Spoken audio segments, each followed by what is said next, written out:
Oh, dear. Hands off my No. mic. Here we go. Here we go, yeah. This is how they This were is right fun. back We're to having it, boys. fun. Yeah. It's like we never left. All right, well, here we go. Welcome back to Oh Dear, presented by Bo's Bar and Stage. Love to say we're happy to be back, and it's not that we're not, but us being back means our little summer vacation is over. It means summer's basically over. I don't care what anyone says. When August ends, so does summer. But back here at Communal Creative Studio by Bo's, and not 100% sure if we'd ever come back after taking that nice break, but this is episode 15, sponsored by our good friends at Beyond Insurance. So thank you, Matt and Andy Cassidy, for that. And we'll hear from Matt a little bit later on in the show. I'm Ted Emmett, joined as always by the usual suspects, starting with a man who believes Cheerios are donut seeds. Dustin Moore, how's it going? Oh, man. If those were donut seeds, I'd be smashing Cheerios every morning. Okay, well, they are. Okay, Yeah. well, I'm good. I'm a little tired tonight. I spent the day in the pool on a nice September long weekend at my parents' house with the little one. Rough. But Yeah. rough life. But we're here at like 9:30 and got a troubled monk in front of me, and I'm pretty happy. So NFL fantasy football's firing up. I know you guys, not Kev, I guess, but everyone else is pretty into it. And the Jays are on an absolute heater right now. So that fires me up a lot. Hopefully they still are like a week and a half from now when this comes out. And now the most down-to-earth guy we know, or the closest down to the earth, Kevin Walsh, how's it going? I'm good. Your comment about end of summer being end of August. School just started last week, kind of part way. And so tomorrow's like full on for two of my kids now. So last year we homeschooled the kids. So this year I'm starting to feel like a real dad. So I'm actually pretty excited. I'm excited for you. You didn't seem like a real dad for a while. The three of us talked about that a lot when you weren't around. So, and last but not least, if laughter is the best medicine, maybe this guy's face could finally cure COVID. Ryan Lund, how's it going? Thanks, Ted. Yeah, you can just call me the Cure from now on. Yeah, That was the nicest intro I've ever heard Yeah. Ted say. That was really good. Good start to episode 15, buddy. I mean, I said your face is laughable, but I shouldn't have pointed that out because I think you're happy with how it went anyways. yeah, I mean, keep the compliments coming, buddy. Hey, as long as people think I'm funny, right? That's what it's all about. Yeah, well, I don't think... You know what? Let's move on, guys. Just back to your first comment about summer being over. I don't think summer's over till the snow hits the ground. So we got another month left at least. So don't stop the party now. That's fair enough. Summer break is over. The Black Why? Eyed Peas did say, Why? "Don't stop the party." They might listen to this show and they might sue you for that. But we didn't scare her off after episode 14. Coworker Aaron is back, kind of over on the couch. It's kind of weird, but I don't know. Like, how are things way over there on the couch? No, I like it. I kind of feel like I'm at the live show that I missed. So this is very exciting for me. Yeah, And this might be I'm better happy to than be that. back. I think they bought that couch like specifically for you, Aaron. So No, it's very comfortable. I'm feeling very accommodated. So this is great.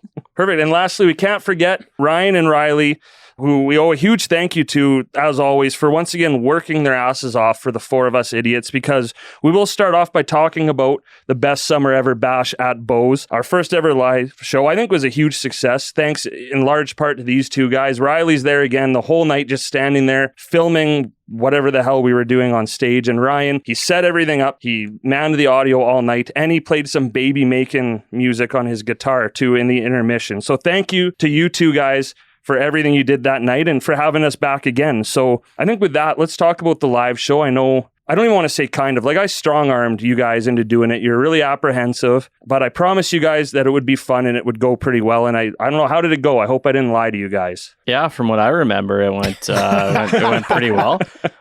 Some laughs were shared, beer was drank, and yeah, everyone I talked to had a great time. So yeah, 2 thumbs up from me. Yeah, I'm with Lundy. I had a good time that night. The Troubled Teas were flowing pretty good, and thanks to our friends over at Troubled Monk and Troubled Tea for sponsoring part of that night, along with Bo's. So yeah, enjoyable. Like you said, lots of laughs. I think the highlight of my night was when we found the guy wearing the same American Eagle shirt as London, and got a good picture with them in the bathroom. So that was a good start to the night. And it was unrelated to the shirt thing, the bathroom picture. Totally. But yeah, Just found them both in there. there, happily sharing that shirt and going over who got it on sale and who didn't.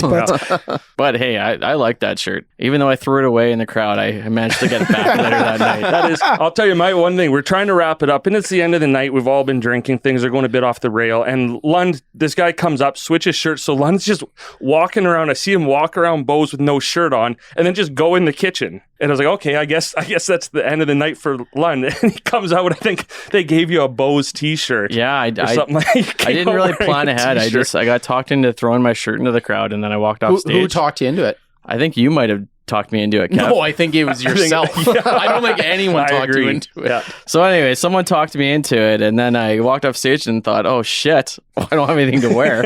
And then the waitress was like, hey man, do you need a shirt? She's like, follow me. So I went to their secret stash in the back and got a Bo shirt. And then I realized I like my flamingo shirt a little bit better and traded the girl I threw it to. So it was a win-win for everybody involved. If you missed it, first of all, thank you to everyone who came. Pretty amazing crowd. Like we said, kind of a shot in the dark to do this. And on a Saturday night in August, there's lots going on. We had lots of people there. But a huge thank you. You mentioned Trouble T, but also Designed Riders. Ben set up there. It was something he said, hey, do you want me to like set up and do a live tattoo that night? So I think it's 3-4 hours almost. He did like a full leg piece. Then he had a little bit of time at the end of the night. So I left with a little souvenir too, but we won't talk about that too much. Well, let's talk about it actually. So what did you get, Ted? I got pretty much the most badass tattoo. You know, I just Googled like what kind of tattoo do women like the best? And everything said, get the words, I want it that way, right close to your heart. So that's what I got. Did Ben look at you like you were crazy when you requested it? No, actually, he was all for it. I mean, I think we can agree, like, yeah, it's kind of a joke. I also think it's the most fitting tattoo I personally could probably ever get. I think right now it is. I'm just curious in like 10 years if it's still going to be as fitting. You know what? In 10 years, just come down to the basement and ask me. Oh, God. If I still like it or not. That tattoo is really bad for your lease agreement. Yeah. No, I think it voids the lease agreement, actually. It's as permanent as me living in your basement. Speaking of Ben, though, I think that's pretty cool. Like, I talked to a few people at Bo's, Ryan Riley, Brennan, and I said, have you ever seen this before? Like, somebody getting a tattoo on stage at a bar. And everyone said no. So, we got to be part of that. Pretty cool. I know his stuff leading up on his Instagram, he was just right jacked up. And that fired me up for this show, too. So thanks, Ben. Appreciate that. And I think, too, what was cool is he gave away 2 4-hour sessions, too, for us to give away. So that's 2 like $500 prizes. And, they did the giveaway earlier on a couple months ago. So they're really generous with that. And let's say for people who can't see, like, he did an amazing job on this tattoo. Like, it's his own handwriting. He just drew it right on my massive pec. So I gave him a nice, strong, sturdy canvas for that. But did it right there. And it looks like, people ask, was that stenciled or what? So yeah, just ask me to take my shirt off and I'll show you. I think to your point of, did he think that was weird? Tattoo artists have had to see some crazy things on some crazy parts of the body. So yeah, this is probably like not even in the middle of the scale of crazy things he's probably had to tattoo. Well, maybe we'll next time we do that, we'll go a little bit further next time. On your other pack, just to get, I don't want it that way. Bye by NSYNC. Oh yeah. No, that's a second-rate band. But anyways, we don't need to get into that right now. Agree. But yeah, it was fun. We talked about, too, we had a game of Ted versus Walsh, and it was, I almost feel bad how badly I beat you, but I needed it. We'll talk about it a bit later. Like 100-1. Yeah. No, it was like 7-2. Yeah, you got murdered. Yeah, that's fine. I think we stopped keeping track after they like were the 4th super question. weird. It turns out that boy band lyrics, not good. Not good at all. And that was the basis behind the game. They're out there, and I love it, but I listen to it and go, the hell did they just say? Like, ain't got no manners because I eat with my fingers? Like, that's iconic. And then you just boom. You would know 5 for 5 or whatever the hell that band was called. That's why I'm single, living in a basement with a Backstreet Boys tattoo on my flabby I'm not too pec. sad about losing that one. But really, again, to wrap up the live show, I think for you guys too, I think what you 3 were the most nervous for, at least Dustin and Walsh, was we had Bullskit Comedy come out and lead us through kind of a warm-up and do some improv. So huge thank you to them. We'll actually probably talk about them a bit with Matt Cassidy as well, because he's part of their board. But you guys were a little nervous to do it. But that was maybe my favorite part of the night, because it really just got us going. And by the time we started the show, we were pretty loose, and they did such an incredible job. No, I I can't remember their three names. I remember Amy and Jenna. And Aaron. Yeah. So like kudos to them to be able to do that all the time is insane. Like I remember doing that in drama. I took a drama course in university and, nerve wracking, but kind of fun. And I think I was on Trouble T, maybe number 4 at that point because I got a little loose and was feeling it. And we got to do the Whose Line Is It Anyway skit where Kevin made me do the splits in these jeans that I bought that night. I believe he was prompted by you to make him do the splits, if I recall. Well, I mean, I wanted the girl to do the splits and then she fired it back at me. So it didn't work out in my favor, but no, it was a ton of fun. I was pretty hesitant at the start, but was happy I did it at the end because, like you said, it just took the nerves off a little bit. But you know what? It was nice, at least with both skit too. At least there was one Aaron at our show. Yeah, Aaron, where the hell were you? Although I would have loved to have been there, I was at a family wedding that I had a beautiful time at, and I apologize for not being able to make you guys the priority that weekend, even if that's where my heart that was. Wedding sucked, but quick update on the handstand. Yeah, so Aaron, if you haven't listened to the last episode, I don't know why you'd listen to this one, but not the last one. But anyways, Aaron took a bullet for me, so I didn't have to once again. Yeah, like go back, start over. Give your heads a shake. Yeah. Stop right now and listen to the previous one. All right, and if you just went and listened to the previous one, welcome back to episode 15. But Aaron took a bullet for me and said she would take my spot on the last spin for learn a new skill or pay the bill. And I said, Aaron, if you do that, you're probably going to land on you. And it did. And she has to do a handstand for, I think we said somewhere 5 between seconds. 5 to 30 seconds. I think 5. I think we said 5. She can hold it for 5. But how's that going? We're going to give you 2 weeks till we record the next episode and do a new spin. Yeah, I know. I appreciate that. I was very overconfident that night, having been able to do a headstand and really practice that through the pandemic. I felt as though a handstand would not be much different. It is very different, much scarier, and I do not have the upper body strength. So I have been working very hard, and I feel pretty good that with 2 more weeks, I can hold it for a few seconds. So it's got to be 5, not a few, Aaron. Okay. 5. Okay. I will. All you need to do is hold it for 5 more seconds than you currently can. No, that's not that long. Or 4.5. I can either hold it for 5 seconds, but I need help getting my leg. It's fine. You know what? It's fine. 2 weeks, I'm going to crush it. Thank you. I believe in you. I can't wait for my Nashville chicken sandwich at Bo's with my nice troubled monk. Yeah, you and Kevin are just getting a free ride. And an update too, I did not learn to ride a unicycle, and I did take you guys out to Bo's. So that is all paid up. So yeah, and thank you for that. That was a delicious. Great meal. It was a nice. I think we were there to talk about that live show, so it all worked out. And I think you got off easy. Weren't we all just drinking waters? I think everyone had a round of beer. I had a couple pints. Yeah, it was good. I think I had 2 dinners, so that's racked up the price a bit. Yeah, just an average. Just a classic. Just an average night out for old Teddy here. Speaking of Bo's, so as we wrap up talking about the live show, huge thank you again to Bo's for letting us do that. Pretty good weekend for them. They had a sold out show at the Friday night with the Dead South, and then follow up, we get to go, that's a great weekend. Yeah, quarter sold out show, Oh Dear live. Oh, and so we had the lights too. I thought it was pretty cool. We had all the lights still from the Dead South show. So I forgot that night to thank Billy for coming out and running the lights for a fucking Red Deer podcast live show, spending his night doing that. So thank you to Billy for that. And yeah, thank you again, everyone who came.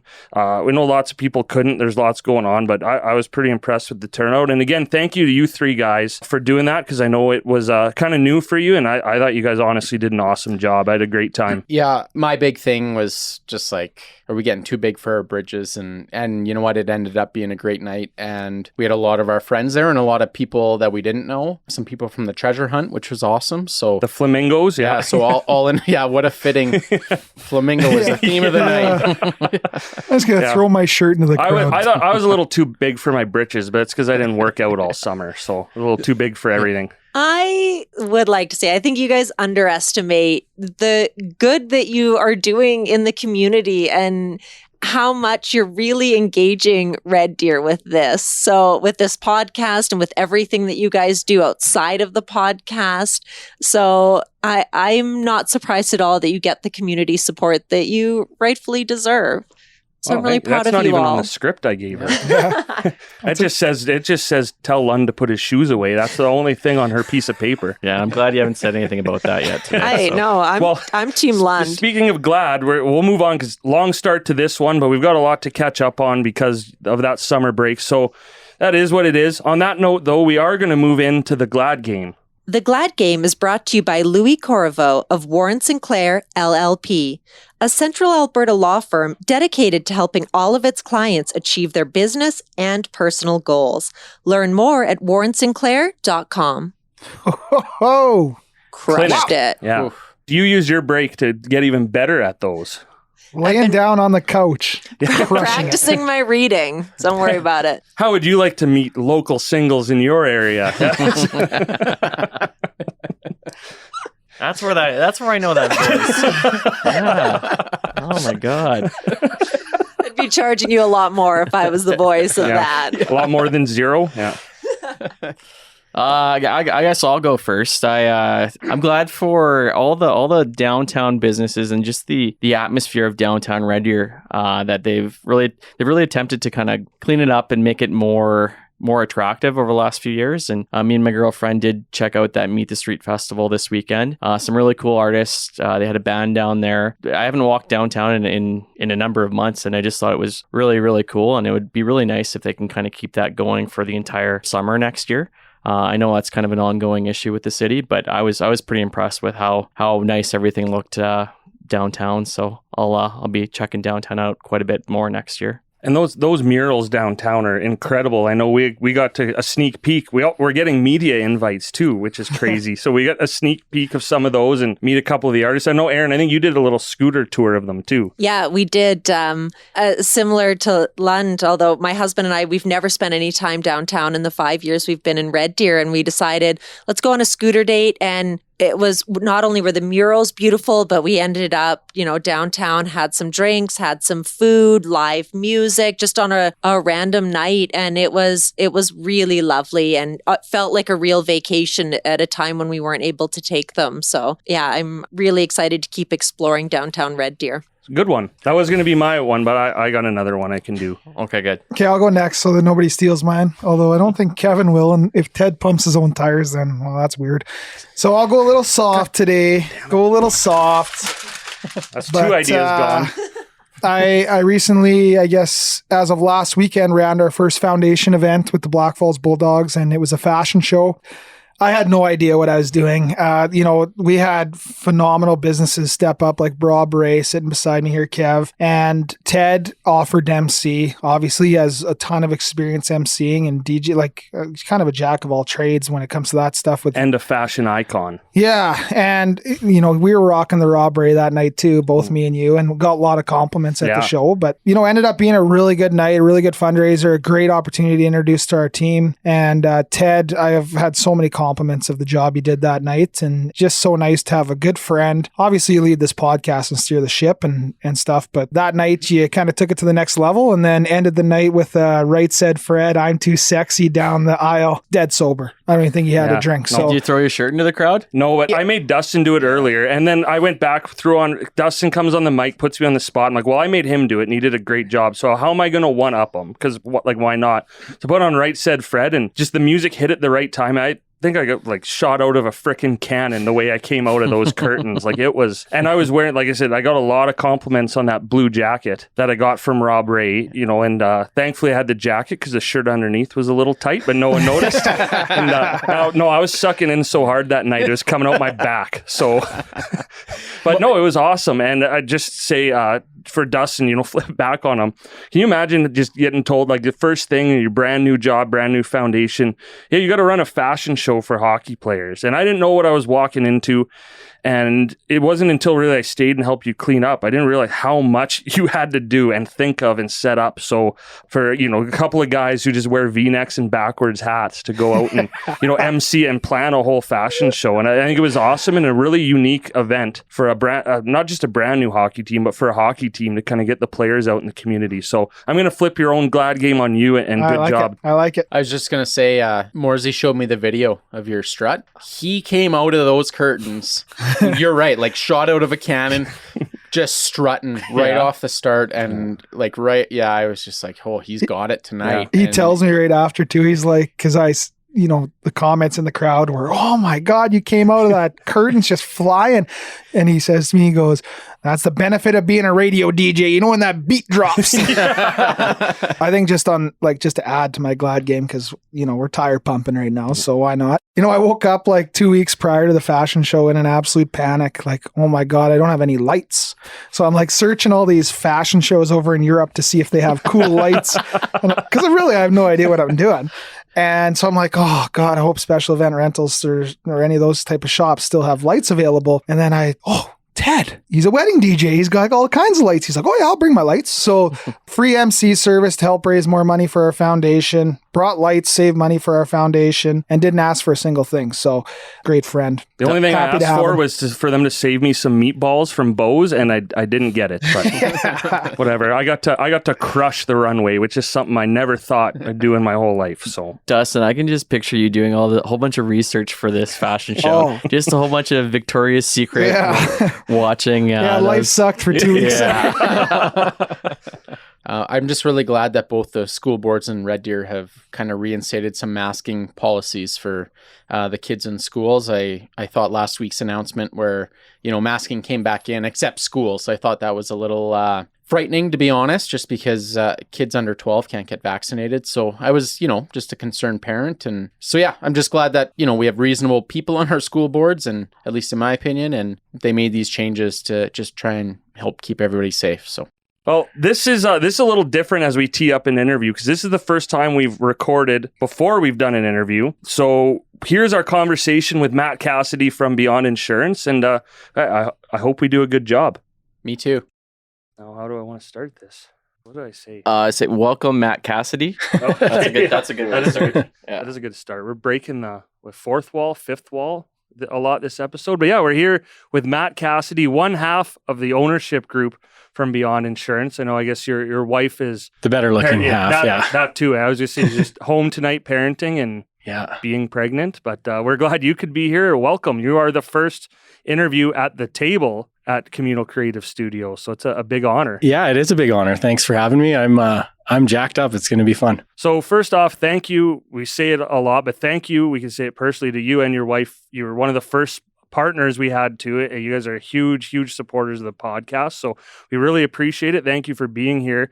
You guys are huge supporters of the community, which we're going to talk about later. But first, let's talk about obviously the burning question everyone wants to know is how did you two get into insurance and really move into starting Beyond, going out on your own? Well, I mean, it was basically an office romance, and no, but we both were working for a locally owned agency. We had a mutual connection in Dave Musso, he's a big community guy, and Andy's parents ran a music and live pro audio store, and he was a musician, so he'd be in there all the time, and he kind of recruited her to work at his office. And I was already there. I refereed hockey with him and the other owner for the better part of a decade. And they kind of scooped me up when I was young. I was like about 21. So didn't really know what I was going to get into for work, and school kind of wasn't really my jam. So anyway, fell into insurance. We went for lunch. I had no idea what I was really getting into. And then I guess it was about 8 years later, things kind of changed in the office, and we had an opportunity. Andy and I ended up getting married, and we had an opportunity to kind of branch out on our own and open up our own brokerage in the city, which we did that in 2017. So it's been a bit of a whirlwind. We had a baby in 2017. We had a new business, and we kind of just, ripped the Band-Aid off on a little bit of that. So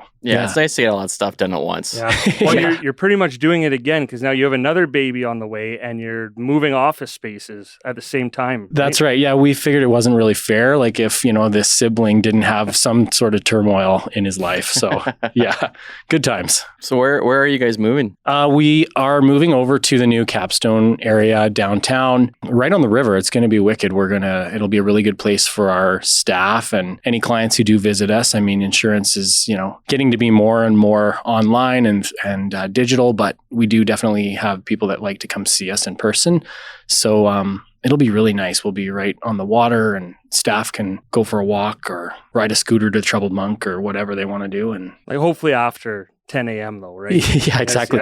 Yeah, at least after lunch. Yeah, exactly. Well, you're a bit of a hard ass. Then. Yeah. I would have said 10 a.m. Yeah. just to not break the law, but Oh, as noon is fair. yeah. When does it You're open? dealing Really? with people's livelihoods, I guess. That's right. Fair. Before we move on, I just want to do a shout out because you mentioned the other owner of the company you used to work for. And Curtis Nichols emailed me like 8 months ago or maybe back in January and said, hey, really like the podcast. Great work. And I never emailed him back to say thank you. So Curtis, thank you for that. Perfect. I'll make sure that gets back to him. Another official too, which is Keep Strange Company. We'll talk about that a bit too. But let's talk about insurance because I did say, and I mean it, like in talking to you when I switched over, I learned a lot about insurance and how it all works. So for you and Andy and everyone at Beyond, you guys keep growing too. So maybe let's talk about that first, because every time I look, it seems like you're announcing a new staff member, which is pretty cool. Yeah, we're really fortunate. I mean, it's been a lot of hard work. I think our industry is a financial service, so luckily mostly untouched by the pandemic. And we were really fortunate that we kind of had been building this momentum prior to COVID, and we were able to kind of maintain that. And yeah, the growth is awesome. I mean, Red Deer is such an entrepreneurial city, and the surrounding area really appreciates, kind of the small town feel of our office. We take a lot of pride in what we do. We try to hire people that are, experts. Like, we bring people in for the most part that have 7, 9, 10, 25 years experience, and we're able to, do things a little bit differently with our office because it's locally owned. We aren't having to follow these enormous sort of corporate structures that work on a global scale for a lot of our competitors. And we're able to be a little bit more flexible or creative or, whatever that environment sort of turns into from an employee standpoint. So that's been really cool. That's been one of the most rewarding things for our office is providing maybe a roadmap that didn't exist prior, or figuring out a succession strategy that's unique and a little bit more built around the way we want to build our business versus just sort of being, an RRSP matching program or something like that you get with sort of bigger outfits. So that's been really cool. We've attracted some awesome people and now we've run out of room. So I think I've got 3 people in my office right now. We occupy 1,000 square feet right downtown. And I think we've got 8 of us in there. So it's like you have less than 100 square feet per person. So we're ready to go. And it's going to be exciting. What's kind of surprised me is when I switched over probably about 6 months ago, I think now it was, and was with the same company forever. Like when I lived in Calgary, thought I was getting a pretty good rate, and I was, but I thought, okay, I've lived in Red Deer for 5 years. I might as well support some friends, support local, and you guys were actually able to get me an even better rate. So is that, again, like kind of being a smaller business, you can kind of go after different, I don't even know how the process works. I just say, hey, insure my car, and then you guys tell me, okay, you owe us money, and that's right. It. So how does that process work, and how is it a little different for a smaller company like Beyond? Yeah, it's unique. I think thanks for supporting us, first of all. Yeah, I'm going to see how this interview goes. Yeah, exactly. This is an interview. Yeah, exactly. No, you know what? I think we're really fortunate. When we opened our business, we partnered with a group called the Excel Insurance Group, and they are a group of, I guess we're up to 15 locally owned, independently owned offices that have sort of pooled their resources in a way and allow us a lot of buying power in the marketplace, with the insurance carriers. And so with that, I think for home and auto insurance right now, we have like 12 different markets that when someone phones us, we represent the client and then we also represent the insurance company. And we try to marry those two up in terms of like, what's the best fit?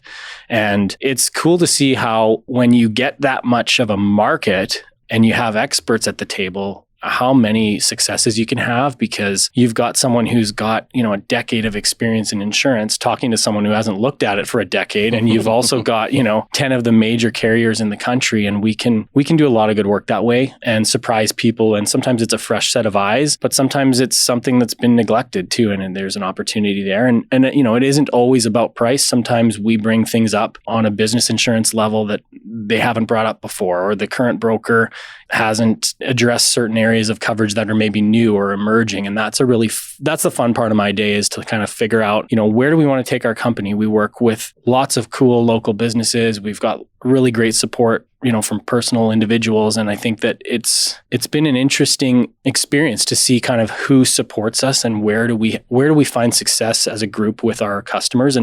And that's the fun part of being in business, I think, too. So, yeah. Matt, you mentioned business insurance. What other types of insurance do you guys offer? We offer basically every type of business insurance with the exception of like group benefits or life and health. So we do a full audit. And a lot of people sometimes shy away from the word audit. And it's not like I'm going in and looking at your, account, right? Dirty secrets. Like when we visit a business, we really visit the business, and we'll go up and tour the shop or talk to the owner and hear their story and try to present that to an insurance company. And along the way, that audit sort of happens on its own. And when we do that, it's a really, really successful way for us to address any areas of coverage, whether it's general liability or property exposures, which are really common, or we talk about professional exposures or directors and officers if it's a larger company. And we start to talk about things that sometimes get left. And it's a really fun experience for me. I get fired up when I'm in a client meeting. They're like walking me through their journey as a business owner. And that's something that is exciting to us as entrepreneurs too. So it's, right.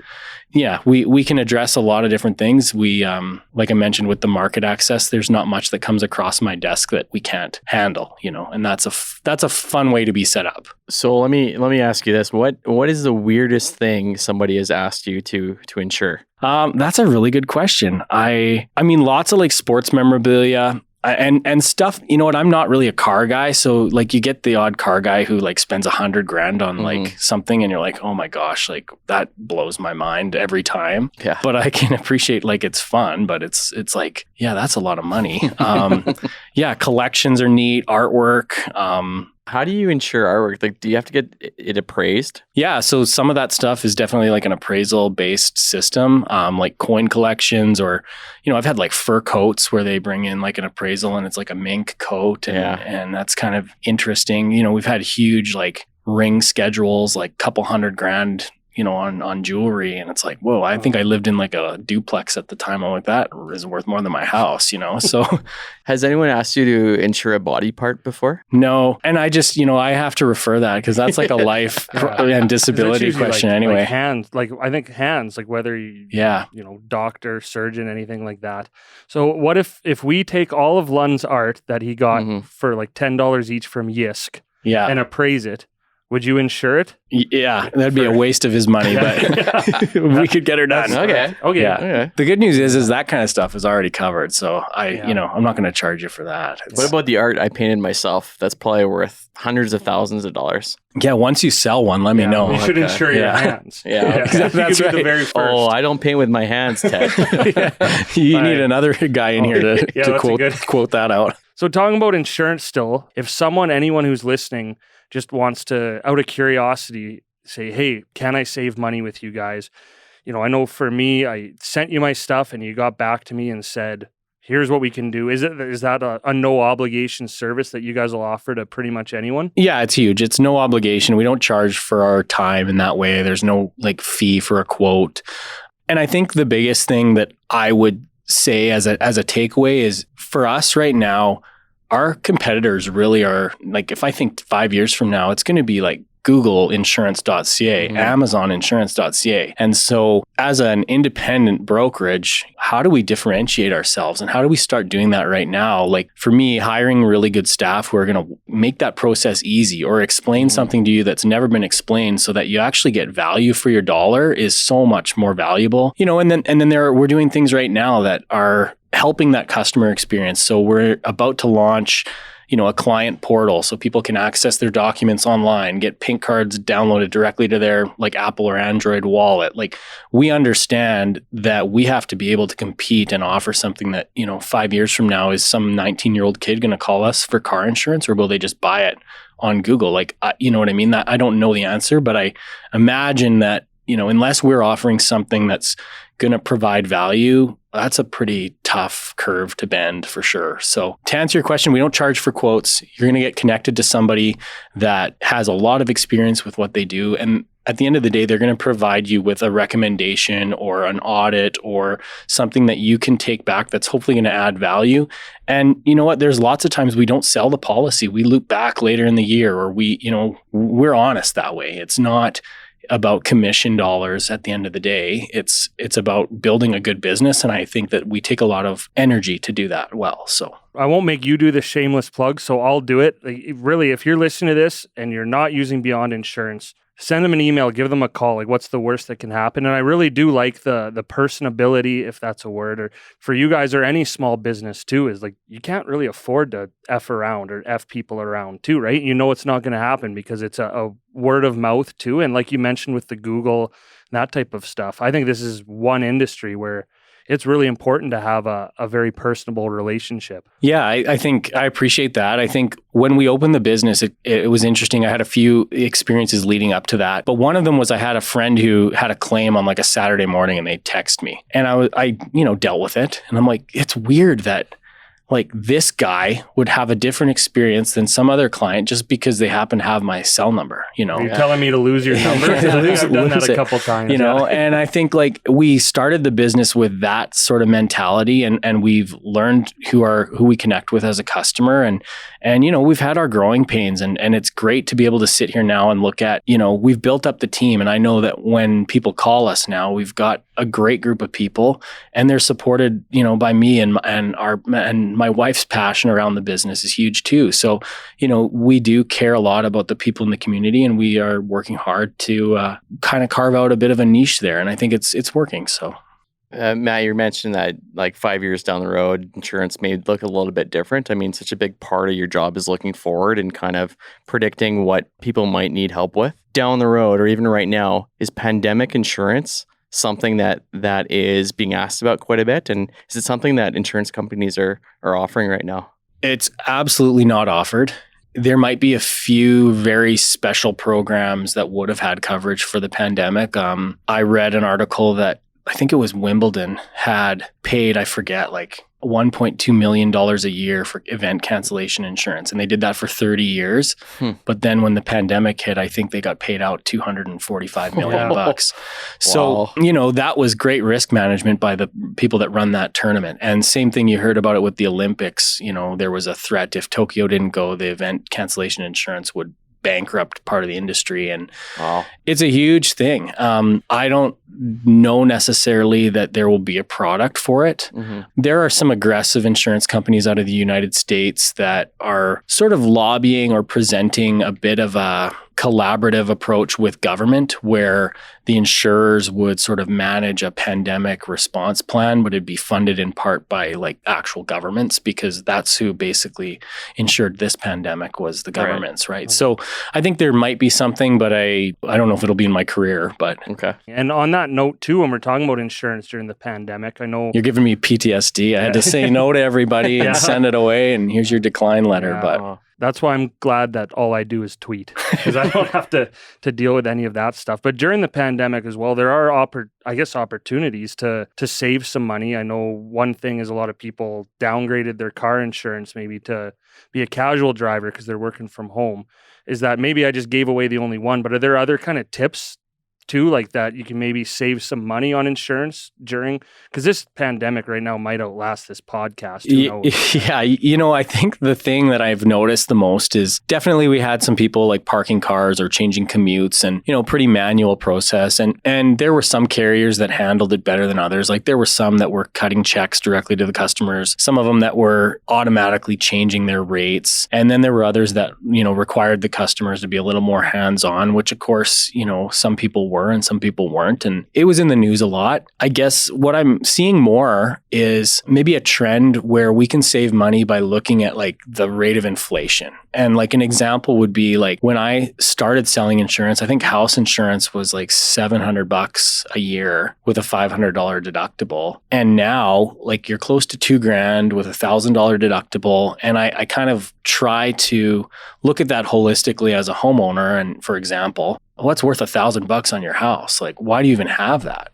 You're not going to phone me and we're going to put a $1,500 claim in, right? Like, you may as well bump up the deductible to $2,500 if you can and save some money year over year. And that inflationary stuff gets ignored like far too often. Like, I still see people with vehicles with $250 deductibles, and it's like, man, like, you're driving a $100,000 truck and you got a $250 deductible. Like, it makes no sense. Like, I got a crack in my windshield. I want to get fixed. Yeah. And it's, it's kind of about educating the customer, because now things aren't as cheap as they were even 15 years ago when I started. And it's interesting to talk to people or families or businesses, and families are a really good example, because it's like, what other decision do you guys like collectively spend $7 or $8 grand on every year that you don't like look at or talk to somebody about? Like, do you take a $10,000 vacation without blinking? Like, not a lot of people can do that. So insurance has kind of crept up there for a lot of families. And I think that's where we have an opportunity as brokers, is to like survey the market and provide some expertise that they're not going to get from a cheapinsurance.com experience. So I think we'd be doing you and your wife and beyond. Well, I guess that has a double entendre there, but a disservice. We don't talk about all the things you do in the community. The biggest one too is, I recently joined the Bull Skit Comedy Board that we had our first meeting. You've been a part of now for a couple of years, and I got to say, you can see where the insurance guy in you, kind of transferred over to that board, because what you've done with it and the way you have it structured is pretty incredible. And I was really impressed with that. So what led you to be a part of that? Yeah, thanks. I mean, I mentioned it before, and I think it was really about opening our business in an area that's so entrepreneurial, and we've had such huge support from community, and it makes sense. Like, you want to support the community, and we take a lot of personal time, a lot of business time to kind of get involved in different things. Bullskit is a great example. I mean, this is like an arts improv group that has been around for 13 years, and I used to go to shows and drink in the back and eat popcorn, and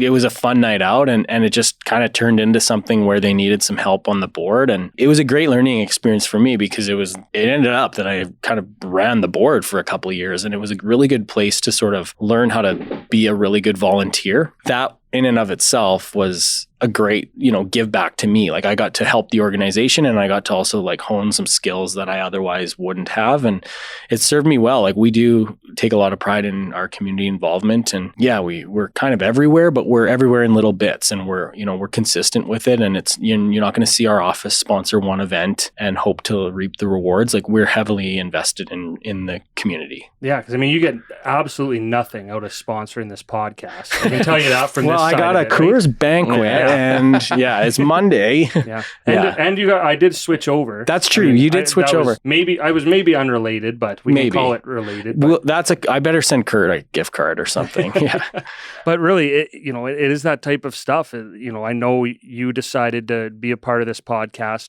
because we're trying to be community minded, and because you're supporting 4 friends and 4 fellow optimists as well. You're a big part of that Optimist Club. I think anyone listening who's ever been to a ladies gala that the Optimist Club puts on, especially recently, Matt's a big part of that. And that's a big undertaking too, because that is a huge night. It's a huge night. I'm sad that we've had to postpone it. That's a huge night for a lot of people. I mean, the Optimist Club have a great time putting it on. The ladies that go come back every year, some of them for 25 years, right? It's like, that's a good time, and it's a cool fundraiser. Red Deer's got a lot of good fundraisers, but that one's unique. It's ladies only, and there's dancing and music and a theme, and yeah, that's a really good one. And you have about 50 guys serving you? Yeah, the club does all the service, and to what extent, how good is the service? It's questionable, terrible. Right? I've always been the most professional when I serve at that event, and I hope to be able to do it for years to come. What event are you talking about here? Yeah, he must be part of the setup crew. Yeah.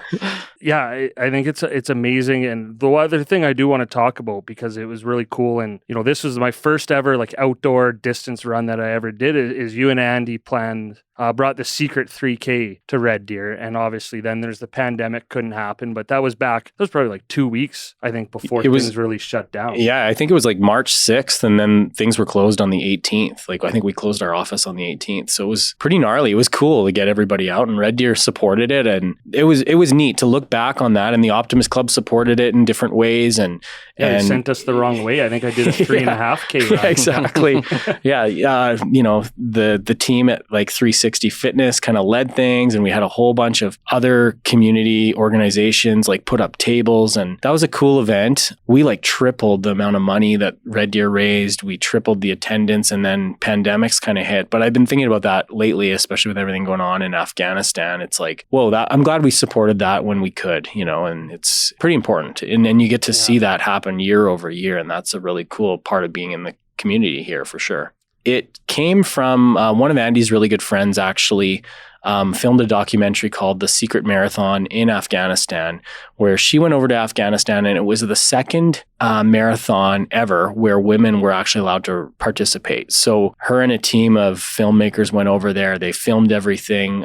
They ran with Martin Parnell, who's I think the world record holder for the most marathons ever run. Really, really cool. And so part of that coming home, they wrote a book and they had the documentary, but they also created this really accessible 3-kilometer run walk fundraiser for the Canadian women, for Canadian or Afghani women, basically. It's like, a liaison group, a charity that assists with all of those challenges that women have over there. And anyway, really, really great group to support. And we were fortunate enough to put our hands up the one year to kind of help organize the run and bring a little bit more energy to it here in Red Deer, and it was a really big success. So it was cool. Really good thing to support. And then I think we also, a portion of it, the proceeds went back to the Girl Guides of Canada. So it's, there's a local component and then there's an international component with that one event. So. And the local component was nice too, just with all the businesses too and organizations that you brought in. And the run was kind of around downtown too, right? Which was also a bit of a statement with you being a downtown business. Yeah. That, hey, like come and celebrate downtown. It was, I don't know, like it was dark out. It was nighttime in March, but I enjoyed it quite a bit. Yeah, good. I'm glad. It's funny to see how quick things turn downtown. Like there's scooters down here, the Ross Street patio being open year round, I think is huge for those businesses. And I know it impacts others, but with parking, but I think the energy down here versus 2 years ago in March is significantly different, and that's cool to be a part of that. And there was a lot of negativity around downtown, and it was cool to work with the DBA and say, let's bring something down here that's going to be positive and raise some money, and let's just do it. So well, and hopefully, I know last year the secret 3K still happened, but it was all virtual, kind of by donation. So hopefully you can do it again, and when you do, now that you're hearing Matt, you know exactly who you're supporting, who's putting on the race. So hopefully you can join Lund for that one. Yeah, I'll do it, but it's going to be a secret, so you won't hear about it. So. Yeah, exactly. His route's a true secret. Do not ask me if I did it. That's the rules. So now Dustin and Walsh couldn't be here tonight, but I know they would really want to ask about, this isn't a charity event, but this is an event I think you really made your own in the first ever Waterbury Open on your birthday. Now, we don't have to get into any stories, but you had a great time. I want you to kind of walk me through your day a bit, because going to anything Chubbs related on your birthday, only walk you through it a bit. Yeah. So that's good. Because doing anything Chubbs related on your birthday is pretty dangerous. Yeah. I mean, it was a really, really fun event. Since opening the business, I hadn't even played golf since 2017 or something at a stag. I was just there for a good time, and that's what I earned. So it was awesome. I mean, if there was a rookie of the year, I probably would have walked away with that. For sure. Cleaned up. It was, sure. Yeah. I was surprised to win the closest to the long drive or whatever that was. And on that one hole, I'm like, man, I thought you had to be there to pick up your award. I'm lucky I didn't get disqualified. We gave you the birthday pass. The pass, yeah. It was only, I think you only had to be there if you won the whole thing. Yes, very good. Yeah, Matt, we need to put the jacket on someone. Right, yeah. I was very surprised. Could have laid it over me. Yeah. I was very surprised you won anything that day. Yes. Yeah. No, it was a great time. I love what the Chubbs has kind of turned into. It's cool to sort of peripherally see that, and then to be a part of an event and to see like the Chubbettes and just a group of guys buddies that kind of turned, your regular golf trip into something more meaningful is really cool. So yeah, I was honored to go, and I'm looking forward to the next event already for sure. So your professional opinion was 27 holes all in a row starting at 9 a.m. The right or wrong choice? I was, if we could have skipped lunch and the shot that Dustin bought me, I probably would have been golden. I think a lot of guys including yourself, needed to not skip lunch that day. Yeah. It didn't help me. But you know what? It probably strategically was like laid out for success. So I was back at Alberta Springs, and I wore a totally different outfit. I'm like, I hope no one recognizes me here. Like, no, I think the amazing thing from that day too is because that was the first time. It was beginning of June, so restrictions had just lifted, and we're all kind of hanging out for the first time. So even the golf course said we were pretty surprised there was no like real incidents or anything. Like everyone was really good, and if the worst that happens, if you have a little bit too much fun too fast, then that's a pretty good day with 32 guys. Yeah, I think so too. The best part, I'll tell this story. So like, it gets away from you a bit, and like I'm like 32. I'm a dad. Like you don't have days. Like 32 or are 32? No, I am. Like 35. Lund can say he's like 32. Yeah, but I'm he's like 32. I wasn't like 32 that day. I was like 22 that day, and the engine wasn't really working. But it's funny because you don't really have that party muscle ready to go. And like I text Andy on the back 9, like hole 7. I'm like, you're gonna have to come get me. And then I think like Dustin bought shots, and we had more shots. And like when we got back to the clubhouse, I texted her, help me, and it's like, send help now. Exactly. Yeah. She's like 16 minutes away, right? And it was a slippery slope for us. But yeah, it's always good when the course guys come by. They're like, you need to call your ride. I'm like, oh, she's on her way. I'm good. Like, don't worry. Yeah, this isn't my first rodeo. I'm like 32, man. Yeah, exactly. Is that what you're going to say from now on? I'm like 32. I think so, yeah. Yeah, I could say that for the next I'm like 32. 10 years. I've been doing this a long time. Yeah. No, we're glad you had fun that day. And I guess the only other thing now left to talk about, because I think there's some cool stories there, is your life as an official. So obviously for me, and Dustin's not here, but working in hockey, we know a lot of the same people. I know both sides of officiating. Obviously, when you're watching a game, they're public enemy number one. But I know behind the scenes, it's a tough gig. So, and I think you were in the WHL. Yeah, I did. Yeah, I did a few years there, and which is, if anyone doesn't know, is really hard to do. It was awesome. It was hard to get there. I think like I'm proud of it. I think, I got some great stories. Like the thing about officiating that people don't really realize is how much we're all hockey fans. And that's the funnest part. Like you've got the best seat in the house. You got to stay out of the way, but it's really cool to watch. Like I started when I was young, and to kind of follow these same kids' career trajectory all the way through their entire like minor hockey to junior and senior career is really cool. Like I remember one time this was brutal. So when we like book our time off for the Western League, you like send your days like, oh, I'm blocked off, So I think it was like my third season. And I'm like, I'm trying to be a little strategic because you want to be at home for the holidays. And I think the 2 years before that, I was in Saskatoon like 2 days or something after Christmas, right? And it's like, that's a bit of a grind. So I like look at the schedule, try to like, pick my spots of like when I'm available or not. And I knew like Red Deer had a game on the 27th. And I'm like, perfect. If I kind of line this up, I'm going to end up in Red Deer on the 27th, and I'll, get to kind of extend my holiday break. No. Solo trip to Swift Current. So it's like the 27th, it's like minus 30. I like rent a car. I drive back through Calgary, through Med Hat. I think I picked up a guy maybe in Medicine Hat, but that's you're basically there. Yeah. Like, so, get there, do the game. And I remember one of the kids was from Red Deer, and he played on Swift, and he skated by me kind of after the anthem. He's like, what the fuck are you doing here? And I'm like, yeah, I don't know, man. It's like, and it's fun, right? Like the players are good, and lots of really good roadies with the guys, and it's very much a brotherhood. I'd recommend it to anybody. I mean, it's funny, I can trace back now my entire career to officiating, right? Like starting at the insurance office was because I worked for another guy who was an official, and I remember the day when Moose came in to talk to him, and then I got a job offer a month later, and it's really cool to see like, okay, all those skills you develop as like a young person in hockey.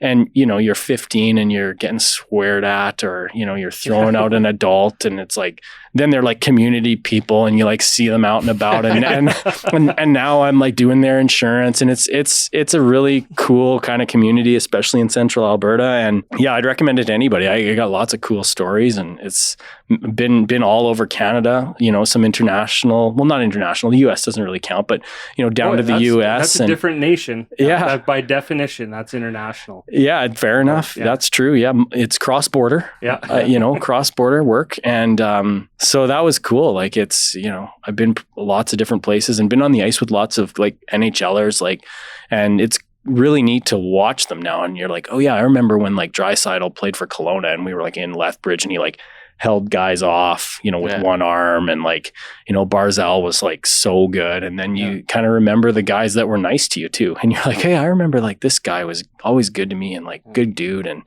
you know, it's fun. Yeah. It got to be more fun than when you go like to do a Bentley game. Right. And then it's like, you got Dustin Moore and you got like Kevin Smith, who's like an absolute truck. And like he blew by me once and like slammed into the boards, like kind of out of control. And I'm like 5'9", and he is an absolute unit. I'm like, man, if I didn't get out of the way, like I would have broken ribs right now. Like some of those guys that happened to Dave. He came out for a wrestler's exhibition game. That's right. The first year they played, and an unnamed player that not part of the podcast or anything, but accidentally hit him into the boards, and he ended up cracking a rib. Yeah. And we felt terrible. We're like, well, maybe we'll give you 2 cases of beer instead of the one he gave you. I forgot that happened. But so going back to the WHL, is there any coaches, and like I already have a few in mind, that just terrified you anytime you go, like, or you knew, man, he's going to yell at me and he's going to make me feel bad? One of the worst was, it didn't have anything to do with us, but it was at a Western League sort of spring camp. Like it was kind of when I was trying to get hired by the Western League, and you'd go down and you'd, you know, spend the weekend down there kind of getting evaluated. And there was it was like a Canadian sort of midget or bantam tournament or something.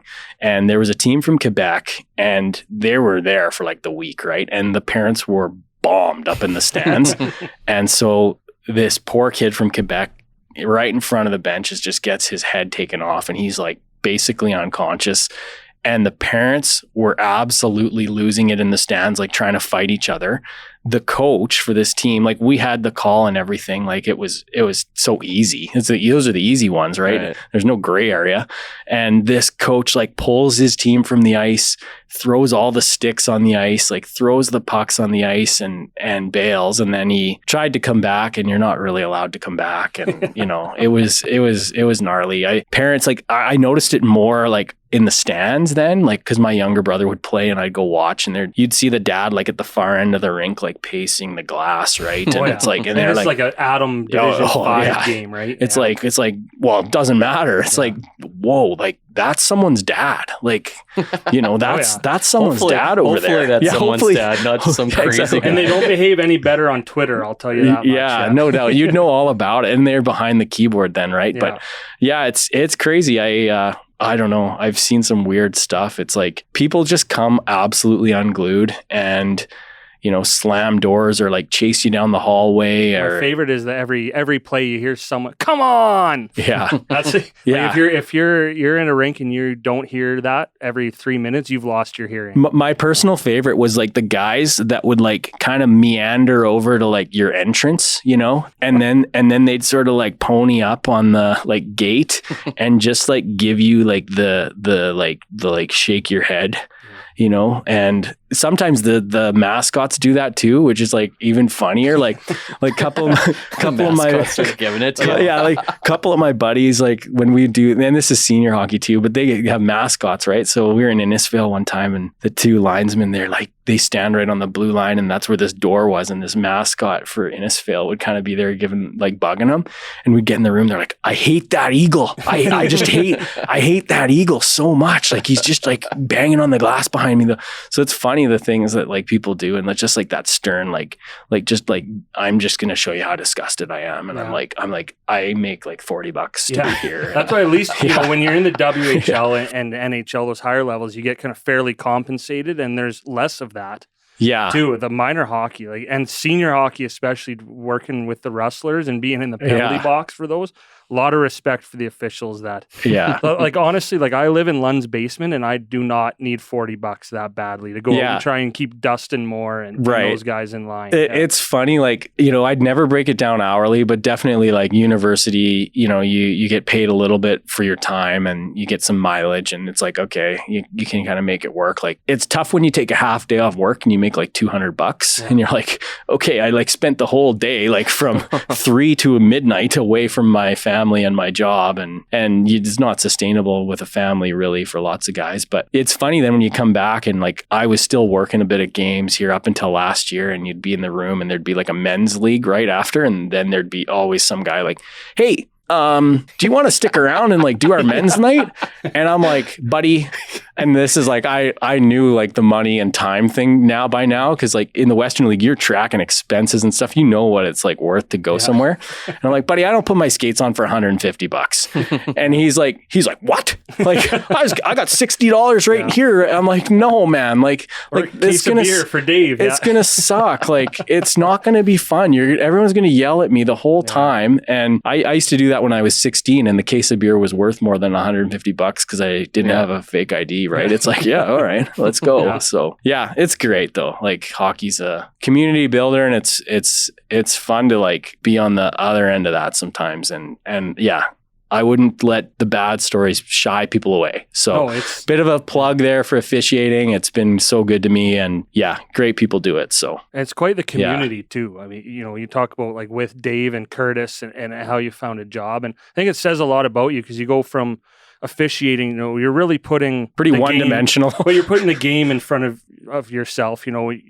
Working in insurance, you're putting people's lives first, their livelihoods, and even with the community, you put the community first. So there's a really good plug that we might, Dustin might invoice you just for that plug, but whoa, just save it for the next ad read. Yeah. But really, it was really cool to have you here and get to know all those sides of you, because we do the awesome fun ad reads that you guys give us, and then we always talk about who you two are and why we love you guys, and it's really great to have you on here. So we appreciate you coming in. We rescheduled you a bit, like a Monday night here, but thanks for coming in. Thanks for having me. It's really cool to be here in the studio, and it's a beautiful spot, and I'm pretty fortunate to be here, and proud of being a part of it. And I think, like I said, it's been fun to take that part of our business and run with it. And we're proud of it, and we work hard, and we always are trying to improve and grow the team and grow the way we do things. And we know that you have choices, and that's all you can do. So it's fun. Well, thanks for educating both me and Ted and our listeners about insurance, about officiating and in the Western League and in Alberta here, and about the Red Deer community. It was awesome. Yeah. Hopefully thanks for having me. Yeah. Hopefully we'll have you back in 10 years from now, and you can tell us how the insurance industry is then. Yeah. Hopefully. Or do you think we're all still going to be doing this? Exactly. I'll still be in the basement. Exactly. I was going to say next year, and I thought, no, that might be too realistic. 10 years. 10 years is pretty unrealistic. Yeah. So. Lastly, though, too, we didn't give you a chance. Like, we told people to send you an email or get a quote. Where can they find you? Sure. The best place to find us is our website, beyondinsurance.ca. We've got a pretty handy quote questionnaire there that you can just fill out on your phone on your own time. You can book an appointment with one of our brokers, whether it's virtual or in person. You can phone me, text me, all the contact information is there. So that's the easiest place to catch us. And we're on all social media as well. Instagram, I believe, is at Insurance Red Deer. Twitter is Insurance RD. And Facebook is Beyond Insurance Inc. So thanks for having us on, and it's been really fun. Thanks. Yeah, thank you. Thanks, Matt. Lund, you good? Actually, what's your TikTok handle? It's private. Okay. We'll find it. Yeah. Let's just pretend we know how it went and then do the recap right now. So thank you to Matt Cassidy from our episode 15 sponsor, Beyond Insurance, for that interview. And again, that's another guy we talk about how much he does in the community, and you really learn it there. Yeah, I know. I thought Matt did a great job during that interview. I learned a lot. There was a few surprises. What a story with how he got into insurance. I just kind of knocked my socks off, but great guy. I've known him for a couple years, and he helps out a lot with the Optimist Club and a few events that we do. So I also like that one thing Matt said that he did between 1 and 10 years ago. I thought that was a cool story. Yeah, what do you think about that, Dustin? Yeah, you know what? I just loved hearing his perspective of the Waterbury Open, because we saw it from our side, but actually hearing his side of things where it was a little blurry. But So in all seriousness, thank you, Matt, for doing that. I had to shuffle things around, but I think we already know just sitting here, it's going to be a great interview because we know Matt and all the things he does and around the community too. And just honestly talking to him, like he makes insurance interesting.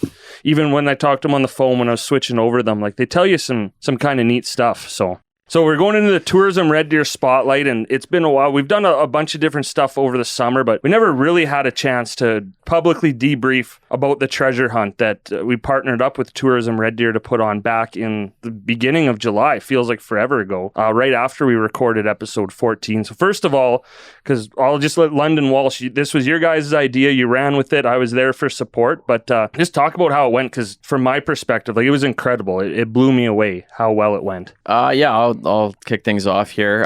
So yeah, I think it just started at over beers at Troubled Monk one evening. We're like, you know what? Like let's try and do something this summer. And then we got the idea of doing a treasure hunt in our brains, and we just had all these great ideas. And then the next day, I think we were texting back and forth about it. And originally we wanted to do like an amazing race, like a 1-day event. And then we were starting to chat with Renee from Tourism Red Deer, and he kind of talked us out of that a little bit, just with all the liability and people racing in vehicles, racing on scooters, on bikes, whatever. There could have been a few accidents, but anyway, luckily that didn't happen. So it kind of just morphed into a week-long treasure hunt where you could find different clues at different businesses, different landmarks, different spots around the city. And yeah, I think we were originally shooting for 20 to 25 teams to join up. And we're like, you know what? If we get over 25, it'll be a success. And then we did get over 25. We're like, okay, let's get 50 teams. That'll be fantastic. And that was like the next day. Yeah. And then all of a sudden we were up to 80. And I think we ended up with like 113 teams sign up.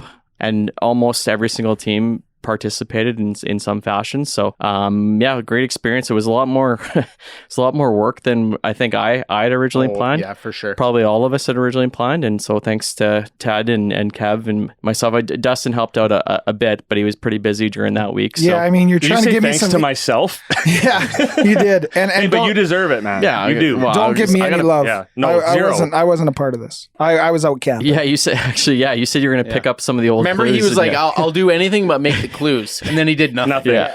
Hey, can you like go put up some stickers? Oh, no, I'm busy. All you did was yell at me when I laughed at you for not being able to figure out a clue. That was your one big contribution. That was to the whole mean. thing. Yeah, we did test out a few clues on him and ended up using a few of those clues, so it worked out pretty good. Yeah, I stood on my picnic table. I was camping, trying to get service to figure out which clues or which day. But I'll just finish by saying, so after we realized how many teams were involved, we were like, okay, we need some good prizes. So me and Kev went out one day, and I think we hit 10 or 12 businesses, and every business we went to, they said yes. Like we didn't have one business turn us down for giving us a gift card or a prize. So it just shows how good the community is here in Red Deer. Awesome support from the business community. We had 2 goals. The first goal, I think, was just to get people out of the house and like do something cool. And then we brought the business side into it, and the support from them was awesome. And it just turned into kind of a win-win for everybody. I'm really thankful for you, Ryan and Ted. You guys came up with a lot of the clues already. Like I was really nervous about the number of clues we had to come up with. You guys had done a great job at kind of getting a solid number, and then we had kind of half left, but we collaborated. Yeah, we had a few late nights in there, but yeah, contrary to popular belief, we were literally planning the clues the night before. I think the day of for the last day. I think a lot of people probably would believe that. Yeah. But hey, it turned out great. We got some exposure for maybe some businesses that we didn't intend, but then it works. It still worked out great for them. Well, they reached out to us saying, "Hey, I want to be part of this next year." So exactly. Now we got a few extra spots next year. And my biggest thing was just there was a lot of families out and about. Because during the week it was exciting for us to be on the other side of like, are people getting this? And so I would find myself doing business stuff during the day, but I'd be driving by where I knew a clue location was, and seeing people taking their pictures and stuff. That was really cool.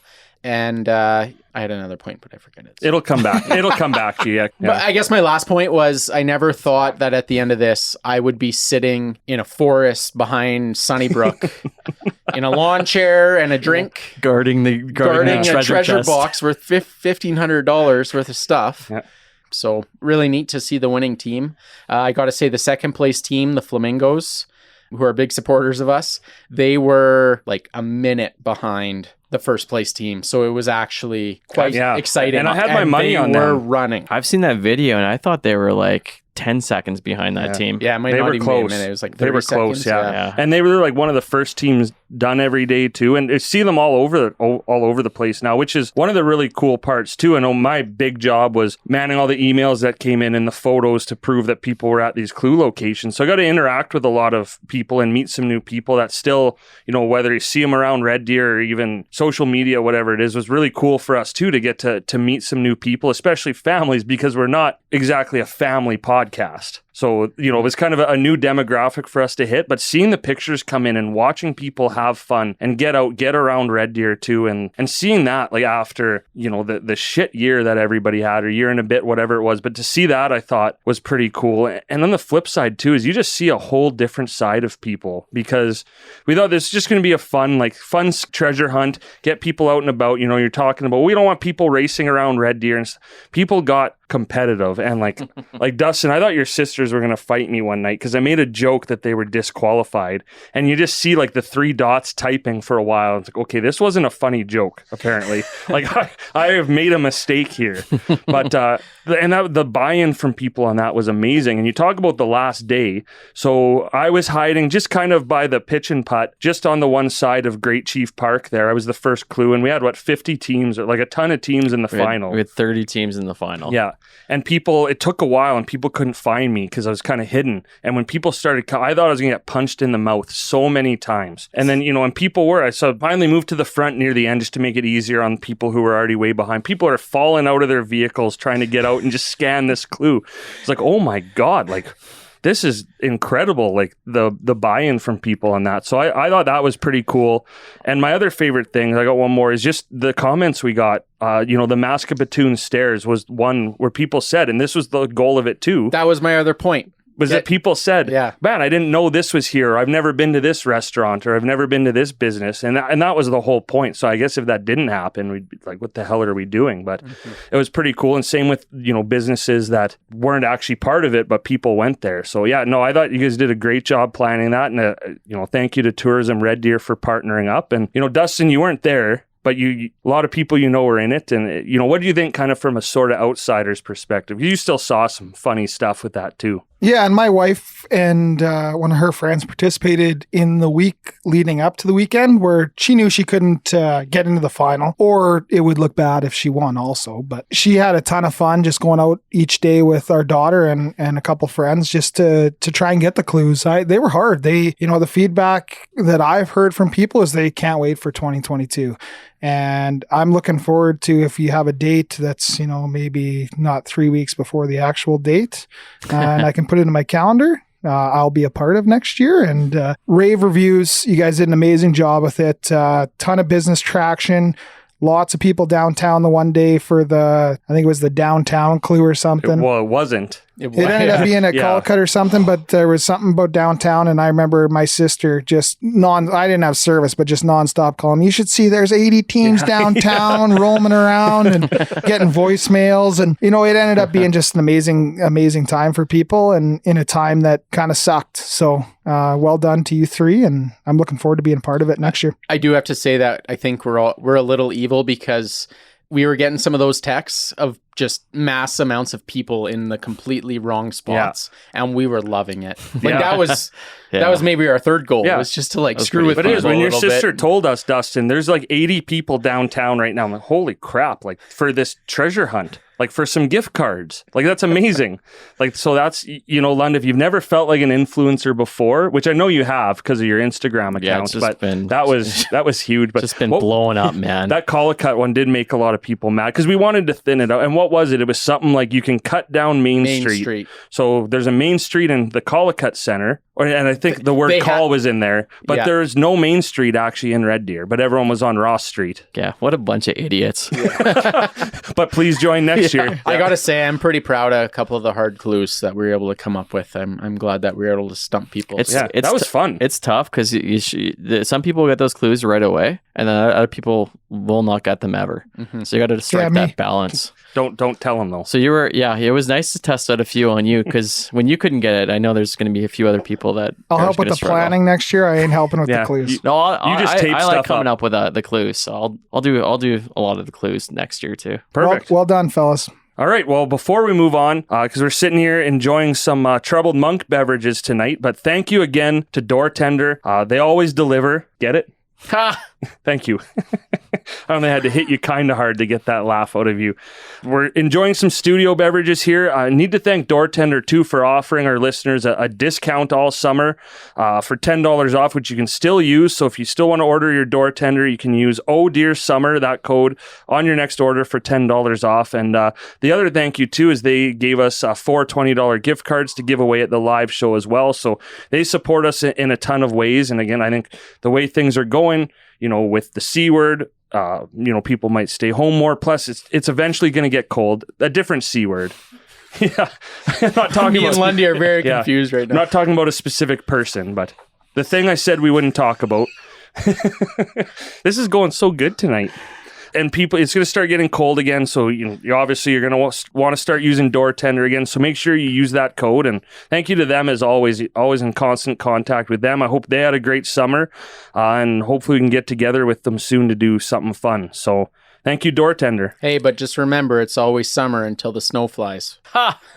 Honestly, with Door Tender, the coolest thing for me this summer is like I'd be packing my trailer up. Normally, you got to think of all this stuff prior, right? You got to get your beer, you got to get in the cooler, you got to get in the fridge. I'd be packing my trailer up and it'd be like, just text into Door Tender with my order. He'd roll up, most of the time is Landon. He'd roll up. Hey, where you going camping? Where you going camping this weekend? And he'd help me load it up right into my fridge in my trailer. And it's so easy. If you haven't tried it, try it. Like I haven't gone back to a liquor store. I love how think you're I on a will. first name. Yeah, Landon has actually basis. reached out to the three of us a couple times just to make sure you were doing okay. Well, yeah, it's just Like, camping. I never see his family. Like I never see food in the trailer. It's just beer. That's camping. Okay, so I kind of just made this segment up, but again, we're rolling into September. I always remember doing this on the first day or week of school. I think it was even like a Tiny Toons episode or mini movie or something. Don't ask me how I know that, but I do. So it feels fitting for us since we've basically been off. We haven't recorded anything since the end of June. Let's talk about our summer highlights a bit. I won't get too into it. I don't think people care everything we did, but some cool stuff, maybe some relevant stuff that we did over the summer. And Walsh, I don't even think I told you this, but this segment is sponsored by Rob Ray, so congratulations. So first, because that's a big honor, apparently. First off, what's new with the store? Yeah. You know what? It's been a busy summer, thankfully, with restrictions lifting and I think people just finally being able to get out and about and wanting some new clothes, whether it's formal or casual. We definitely saw an uptick. Obviously, moving to the East Hill really helped. Unfortunately, we had to leave downtown, but so far it's been really good for us. Yeah, we got a couple new lines that we've brought in over the last 8 months that have done really well, like just different clothing companies, really unique ones. And at the end of the day, what we're trying to do is just, you look at guys like us, mid-30s, and you're kind of like, this is the first time I've ever looked at Ryan London. There hasn't been some sort of logo on his shirt. Or fruit. Yeah, mainly fruit. Or Logos mustard of stain, fruit. yeah. Don't comment. That really threw me off there. This is like a I once actually in a thought when he million. showed up, he looked nice yeah, tonight. he does. Yeah. Good job. Thanks. Aren't you going to compliment yourself? I was going to, and then I realized that's frowned upon apparently. So anyways, really what we're trying to do is just, not just the 30-year-olds, but we definitely have some clothing I think, the younger guys want, and definitely the older guys as well. So we're trying to get a better mix in there. So we got some exciting stuff coming in this fall. So the support's been awesome so far. So thank you to everyone who's come in and shopped. I think, hopefully we're providing an excellent, customer service or customer experience for you. And the biggest thing is if you're looking for something specific, like please let us know. And we'll either get it for you or we're going to hunt down, if it's worth it, we're definitely going to look into bringing in items that our customers want. Like a pineapple shirt. Possibly. Look I into will it. never. Look into No, it. yeah, I Yeah. wouldn't say no to that. Okay. Yeah. I might come back then. Yeah. I was actually in your guys' store a few weeks ago. I had to go to a wedding and just wanted to get a new shirt because I haven't had to dress up for a while. And I wasn't sure what I was looking for, and I can't remember the guy's name. And Danny was excellent. He was memorable. Yeah. Well, he was. It just accept his name. But I told him, hey, going to an outdoor wedding. I just want a new shirt that's going to be breathable and look good. And he said, okay, I've got like 3 options right away for you. Right. And yeah, I fell in love with one, and it was in and out within like 10 minutes. So it was an easy experience. And yeah, if you get some pineapple shirts, I'll be back in there. Rob Ray Clothing. Look good, feel good, wheel good. Oh. And if you want to support local, a bunch of local guys own it, and fashionable. Kevin forever, and this is a tire pump for Kevin. My wife has always said Kevin always looks sharp. And me and Lundy I think we were kind of like American Eagle, maybe kind of shoppers. You wore a $6 Old Navy shirt under your nice Rob Ray jacket at the fashion show with flamingos on it. But in saying what I'm trying to get, my point is Kevin's always been a great dresser, a fashionable guy, and now he's found himself into a pretty cool business, and it's doing very well. So cheers to them. Yeah. Thanks, fellas. Yeah. That ad read should get you through to like November now. Yeah, that was perfect. a good one. Yeah, that was like a triple ad read.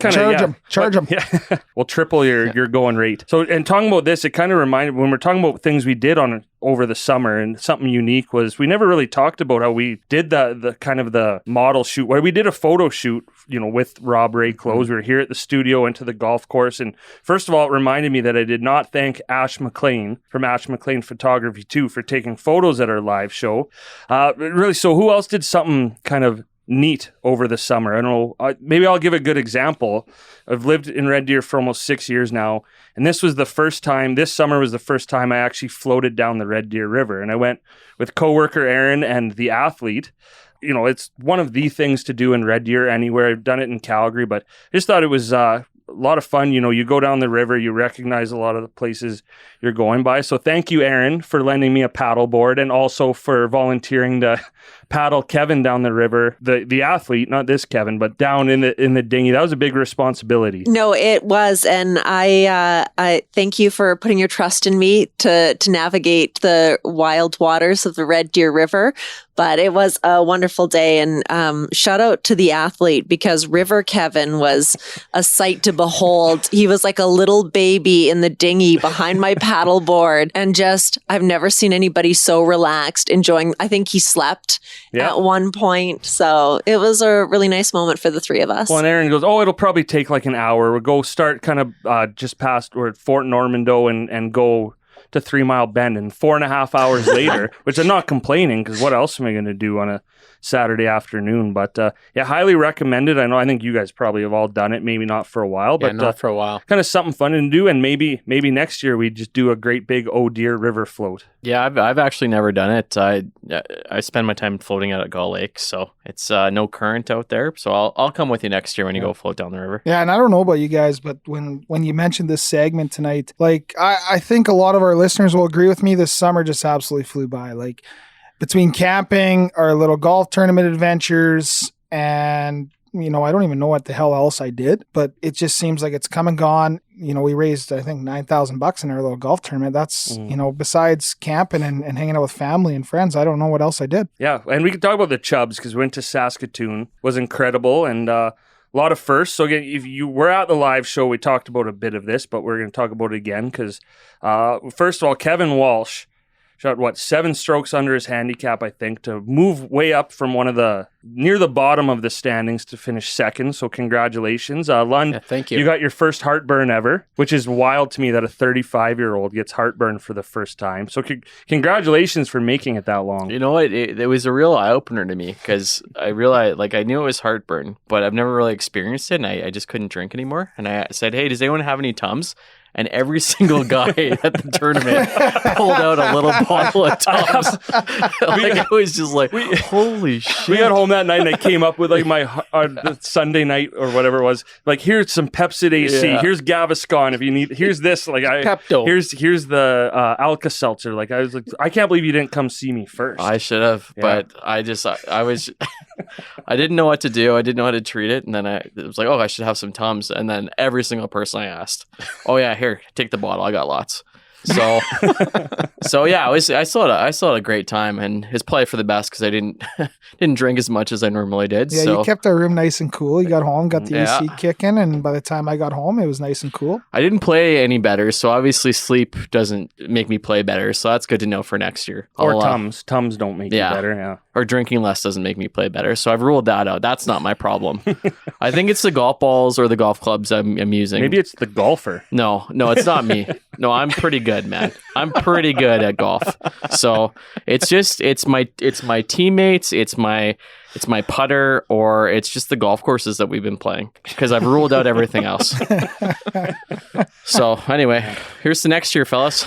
And it was the first time I've seen someone get cut off at a bar because they have the hiccups. Yeah, that was rough. Like, you know, You're so pouty. we're at Hudson's in Saskatoon, and it got to the point where, you know, hiccups are one thing. They make you a little bit frustrated, but it got to a point where it was like half an hour, 40 minutes, and I can't get rid of these things. I'm holding my breath. I'm trying everything, and it just won't go away. And so Kevin was trying everything. He was punching me. He was scaring me. And finally he got rid of him. I never celebrated so hard in my life. Got rid of him. You know, kind of half the crew went back to the hotel. We stayed for a little bit longer, and all of a sudden those hiccups came back. So for the next 20 minutes, I'm sitting there focusing on the table. I got my hands on my head. It looks like, not thinking about it at the time, but it probably looked like I was sleeping. Oh, yeah. You looked like you passed out. And I'm just so focused on my breath. It's like I'm in yoga class. Like I'm just trying so hard. And the lady comes over and she goes, "Do you need a beer?" And I was like, "Yeah, I need a beer." She's like, "Actually, no, you're cut off." And I was like, "You know what? Whatever. Bring me a water. I just want to get rid of these hiccups." Yeah. It's the most frustrating night, but it ended up being a fun night after. But what did you do hiccups, before you got the hiccups? You convinced 15 different random people walking by to do a shot of HP sauce for no reason. That was weird. So Yep. And I just started hammering the HP sauce on the table, and they would sit down with us and take a chug of it. It was the weirdest thing in the whole So world. that's what we do. You think guys, ladies, you think, oh, they're probably out grinding on women and doing all this. No, they're out doing shots of HP sauce and trying to scare the hiccups away from Dustin. Heartburn, hiccups, and hot sauce. Yeah, oh yeah. Yeah, oh yeah. Aaron, it was a wild weekend. That was just one night. Yeah. I'm actually surprised. I'm wearing the same shirt I was wearing that night. I got the HP sauce out of it. I was in the gator suit, and there's a lot of HP sauce and sweat in that gator suit. And like that was the first time I'd ever had to wear it. So Hudson's turns into a dance club. So like I'm not a dancer at all. I hate dancing. But when you're in a gator suit and you already look like an idiot, your confidence goes through the roof. So I was out there on that dance floor, and then we went to a place called Divas, which will maybe forever go down in history. There's just 3 of us. But man, oh man, like, and not one person asked why I was in the gator suit. They just came up and danced with me because I was in a gator suit. So I really appreciated that they just accepted me for who I was and didn't even ask why. They just this guy's in a gator suit. Let's go. So they probably thought you were like one of those furries. Like they probably thought you just. And you know what? It was either at first I was like, oh, I hope no one thinks that, and then I thought, you know what? I might be trying something new tonight. Right? And what are you if you're not open to new experiences? So, and I did have some new experiences that night, like dancing up on the stage there, like the most bumping bass I've ever heard, surrounded by about 20 guys probably, just all dancing around the gator on stage. I'm just thinking, this is my moment. That's when you decided you wanted your tattoo. Yeah. I want it that way.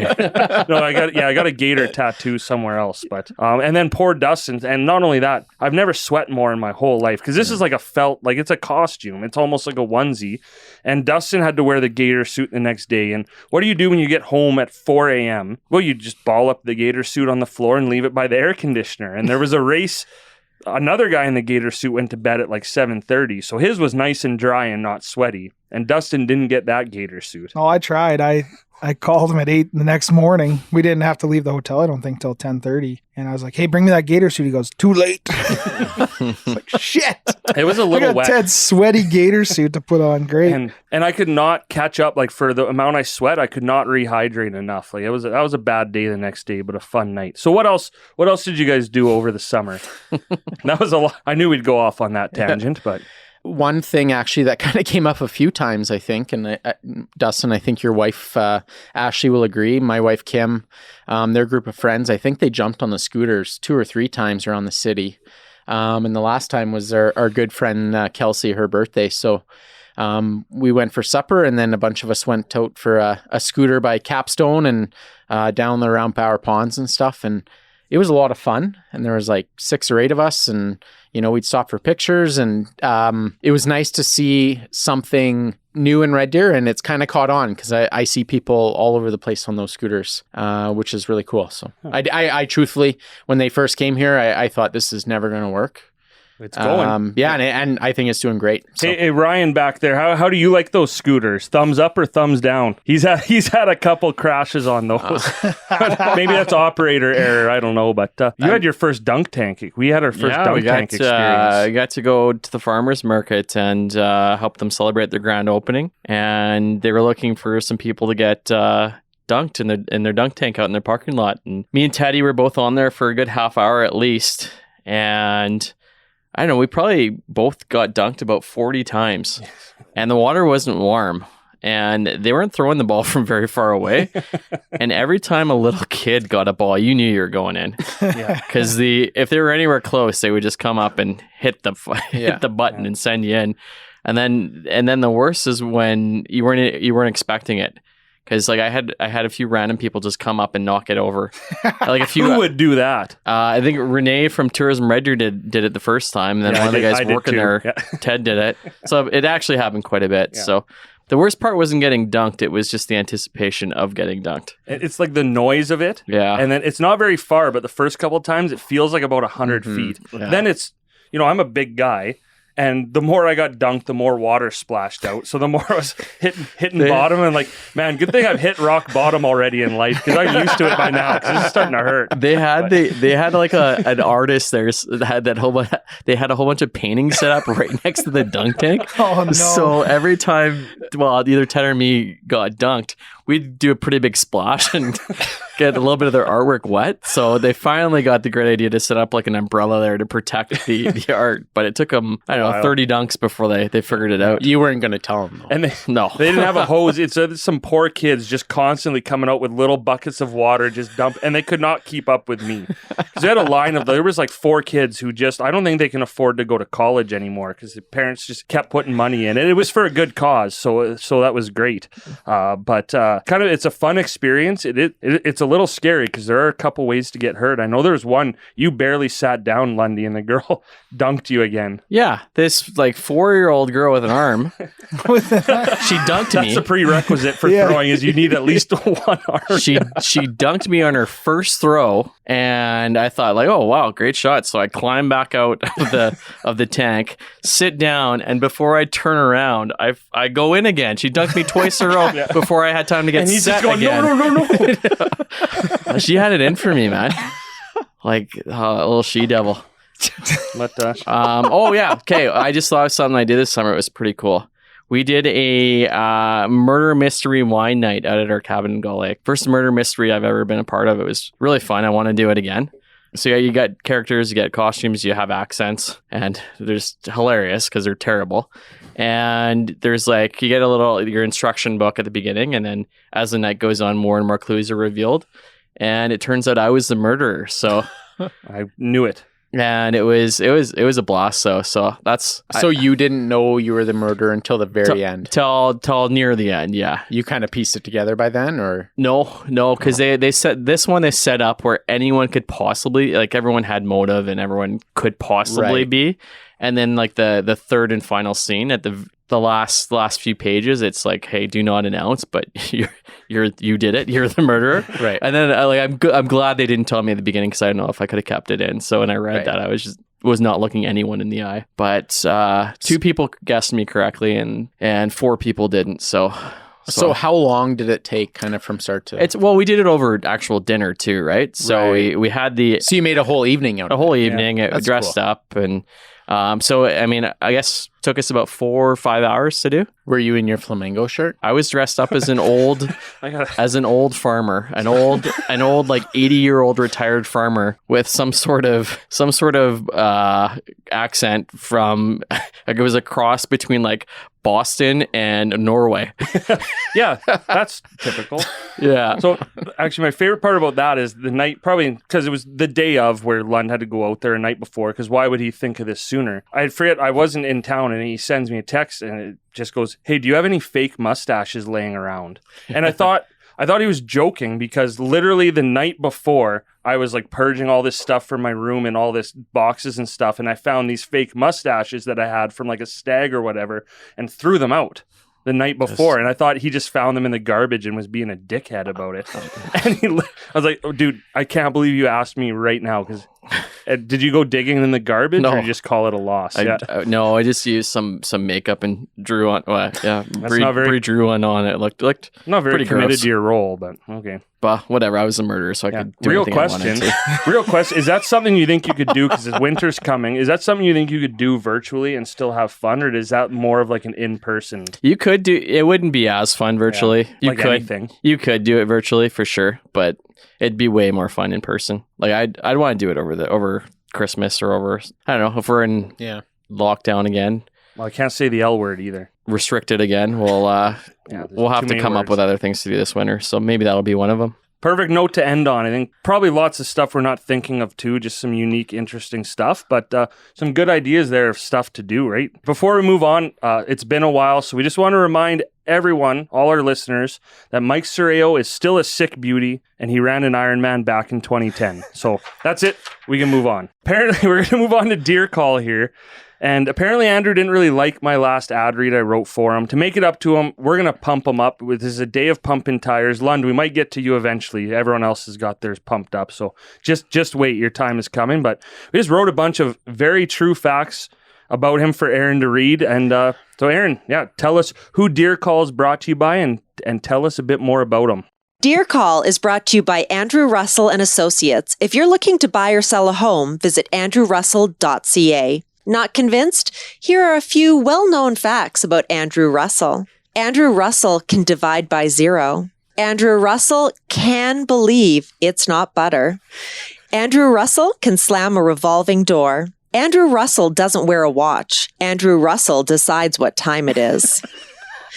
Andrew Russell sleeps with a nightlight, not because Andrew Russell is afraid of the dark, but because the dark is afraid of Andrew Russell.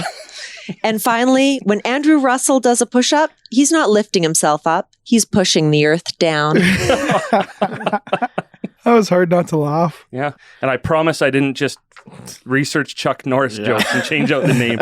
I don't know. He might hate that. He might not. But you get what you get, Andrew. Yeah. And you don't forget. Thank you, Aaron, for selling those, though. Actually, those babies sold themselves, just like all the houses Andrew Russell shows. And tell him Lundy sent you. All right. So at the live show, I mentioned we did a round of Ted versus Walsh. Wiped the floor with you, but with a game of boy band or balderdash. It made me think like more about 90s music, which, at least in my opinion, I think Walsh will agree with me, maybe not the best era of music, but it's my favorite era of music. I think it's just unique and iconic, and it is kind of what we grew up with. So for Deer Call, oh my goodness, it's been so long I forgot. It's time for Deer Call. I was going to jump in and ask where that was, but perfect. Good job. We just asked everyone what their favorite 90s song is, so it's a lot to choose from. Got some pretty cool, and really I'm just looking for people to help me kind of revamp my playlist, and it's always great when you hear some of these songs and don't think of it. So we did get some good answers, and of course, especially Walsh and I will have a lot. But I'll start off. James and Nixon both said "Everlong" by Foo Fighters. Never heard of it. You've heard it. Yeah, you've heard it. You just don't know. But yeah, Have great you heard song. that one? Yep. Yeah, I never heard of her. No, I really like the Foo Fighters. Yeah. No, so do I. Great I've band, never heard of that song. And I think this is fun because you can go, I can send you a YouTube link, whatever. These are songs you're going to want to listen to. So that's a good. Hey, maybe we should have him on the show. Yeah. Okay, Lund, you're in charge of booking. You must know somebody. Somebody's got to know Dave Grohl. See if the Foo Fighters want to sponsor. Here's a cool one. Carolyn said, "You're a Superstar" by Love Inc. That's okay. I'm in for that one. I remember the move when you go down on one knee and put your fingers up in the air from the movie, Superstar movie. No. Doesn't she put her hands under her armpits and then smells her fingers? Well, I think she. Yeah. That's you've got it. You got it. That's what smelling smells like or sounds like. Smells that would have been an okay joke, and I just fudged it up. Carolyn also said "Mbop" by Hanson, which that song I don't know, is a big hit for me, but there's a better Hanson kind of song. annoying. I don't know what it's called, but I had a story about that song. I don't know if I want to tell it. Aaron, do you know this story? I may have told it in when we overshare at work. I don't know. Start telling it. So No. Mbop was playing my first time. You're deflowering. Yes. Yeah, thank you. But that's, so every time I hear that song, that's like, I'm like, what? I don't know. Bop. That's pretty much the story. Like, it's not like I was like it's about to happen. I'm like, hey, you know what would really set the mood? Yeah. If I put on Mbop by Hanson, it just kind of came on, the radio was playing, it came on, and I So did you. Yeah. But really, and then I almost made it the whole song. Not a boy. Yeah. That's impressive. Yeah. No, But so yeah, I don't know if that's a fond memory for me or what, but I think it's a it memory. sounds like it is. Yeah, it was. I mean, Yeah. It is a memory. yeah. I'm not gonna lie, I wasn't very good, but neither Who was is? that Who song. is? yeah, neither is Hanson. So. Yeah. Here, Lisa said "Achy Breaky Heart" by Billy Ray Cyrus, Yes. which is not one I would have ever thought of, but that was pretty iconic. And can I just say, I am so glad mullets are making a comeback. My goodness. Ryan's rocking a good Very mullet. on trend. Ryan's is fresh. Yeah. That was He just got that one Yeah, done. that was and a it looks choice. sick. That was a recent choice. If you have a 4-year-old child, they should only have a mullet. I only have a 2-year-old. You Do got it. a year, Walsh. Give her I a got a mullet. year. I'll start growing his hair out now. Yeah. What else we have? So Jen and Nicole both said "Everybody" by Backstreet Boys, which I don't even think is the best Backstreet Boys No, song. not but even close. I think it's good. It's got a good beat, but if you're looking for like substance, which I look for in my Backstreet Boys songs, but Of course. Yeah. I think it's still a good answer. Fonda said "Shoop" by I hate Yes. I hate saying it this way. You say it. Salt and pepper. Yeah, Shoop's a good one. Yeah. Good one. Yeah. Kelly said "Nothing Compares to You" by Sinead O'Connor, which I love that song. I don't know that one. How does that Have one you go? seen Yes. Forgetting Sarah Marshall near Yep. the beginning, the song that's playing when he's in his apartment after he gets dumped? It's that song. Is it like a really sad song? Yeah. And I know I've heard it. I just can't. Yeah. I just can't. You probably heard it in the car. That was your mom's pick, so you probably heard it in the car when you were Yeah, younger. she was just playing that nonstop through the 90s. Another, maybe one of Lund's favorite songs to quote, at least. Taylor said "Baby Got Back" by Sir yeah. Mix-a-Lot. Yeah. Or the Thong Song by Oh, Cisco. Cisco? Yeah. I don't know if that might have been like early 2000s. 2000s. See, There's a lot. so I think you should qualify, we're all kind of like 86 birthdays. Excuse you. Yeah. I'm an Except- 88. Yeah, sorry. Just a pup. But so for Just a me, pup. I think we really paid attention and understood music from like 95 onwards. You hear it on the radio. Like back then, it wasn't like it is today, of course. And I don't know if you guys ever watch YTV, but the hit list is Oh, where I learned yes. all with Tarzan Dan, who's actually Yes. on radio now, on the radio in Calgary.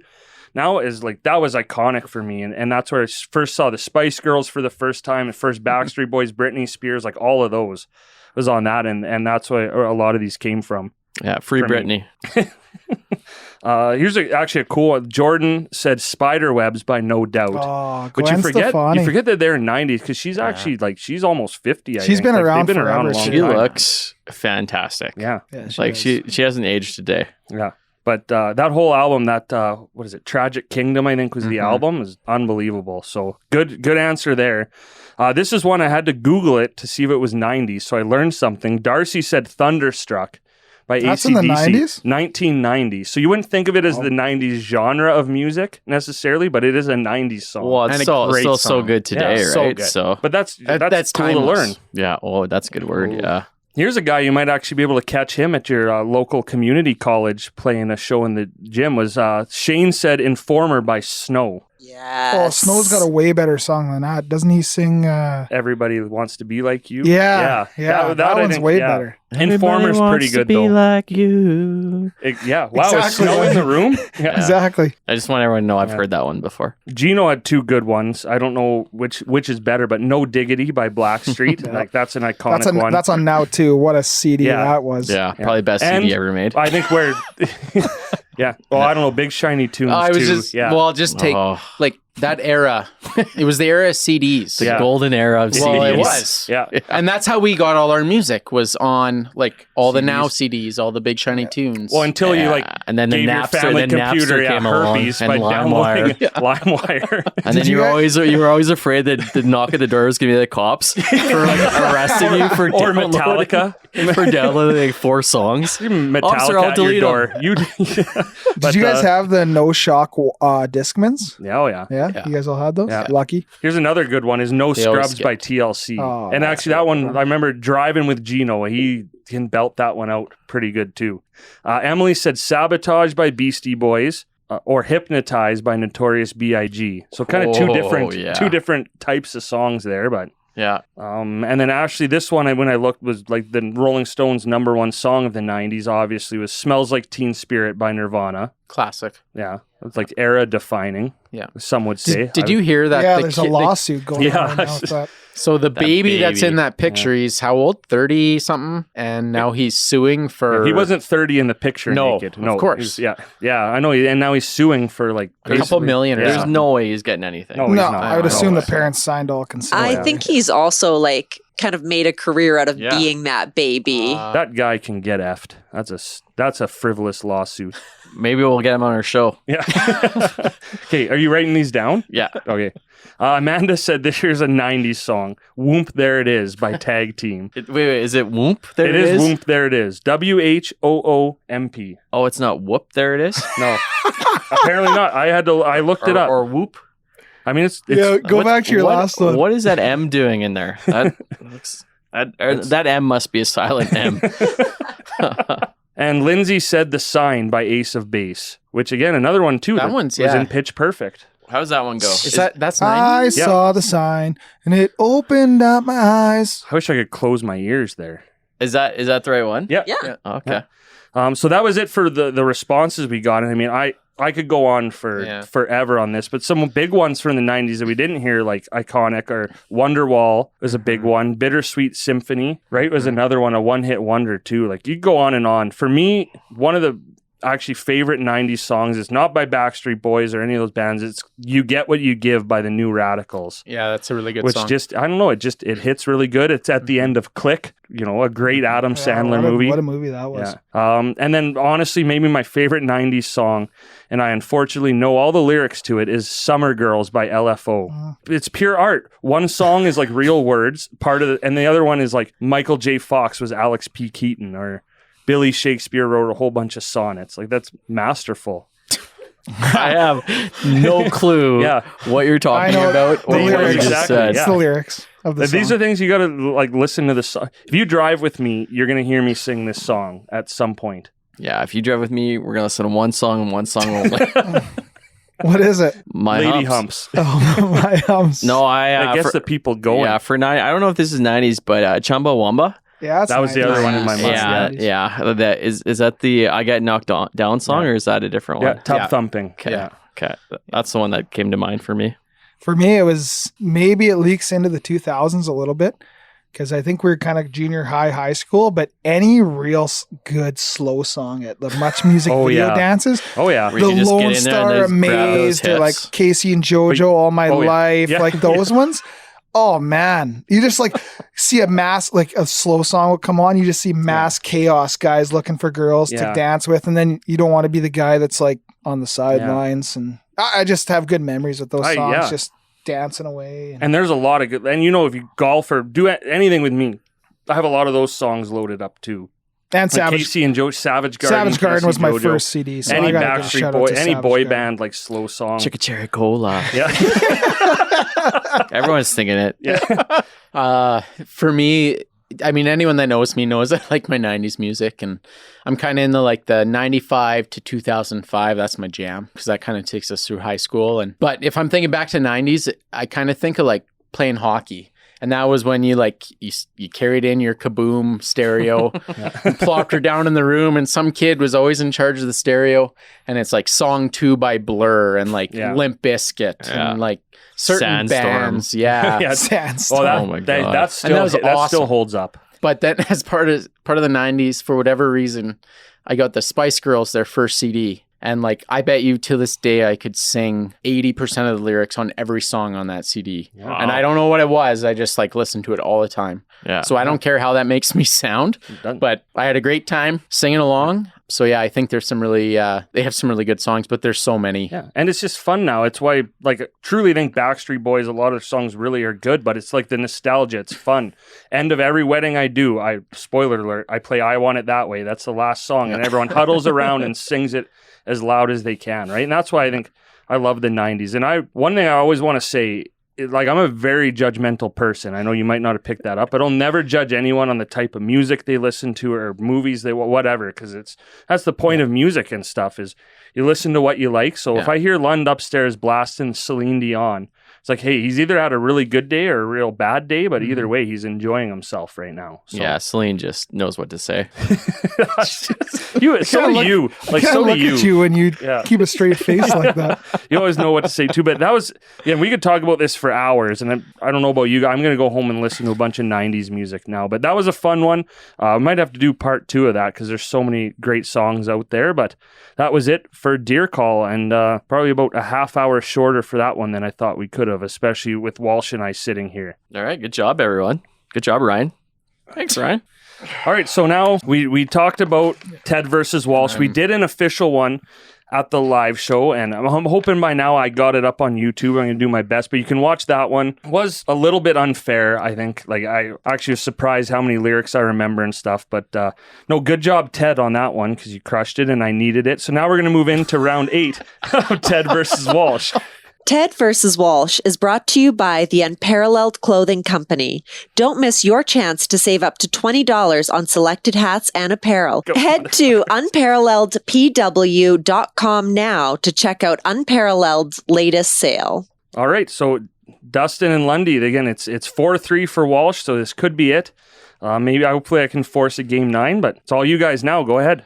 All right, so tonight we try to think outside the box a little bit of what we've done in the past. So we're doing a Price is Right game. Okay. So Price is Right rules, you can't go over. It's a little bit of math. It includes some of our sponsors and some Red Deer tourism partners. So you're going to have about, what do we think, 30 seconds to answer every question. And obviously, if you both go over, it's just 0 points. We'll move on to the next question. 10 questions. We got a tiebreaker if there's a tie.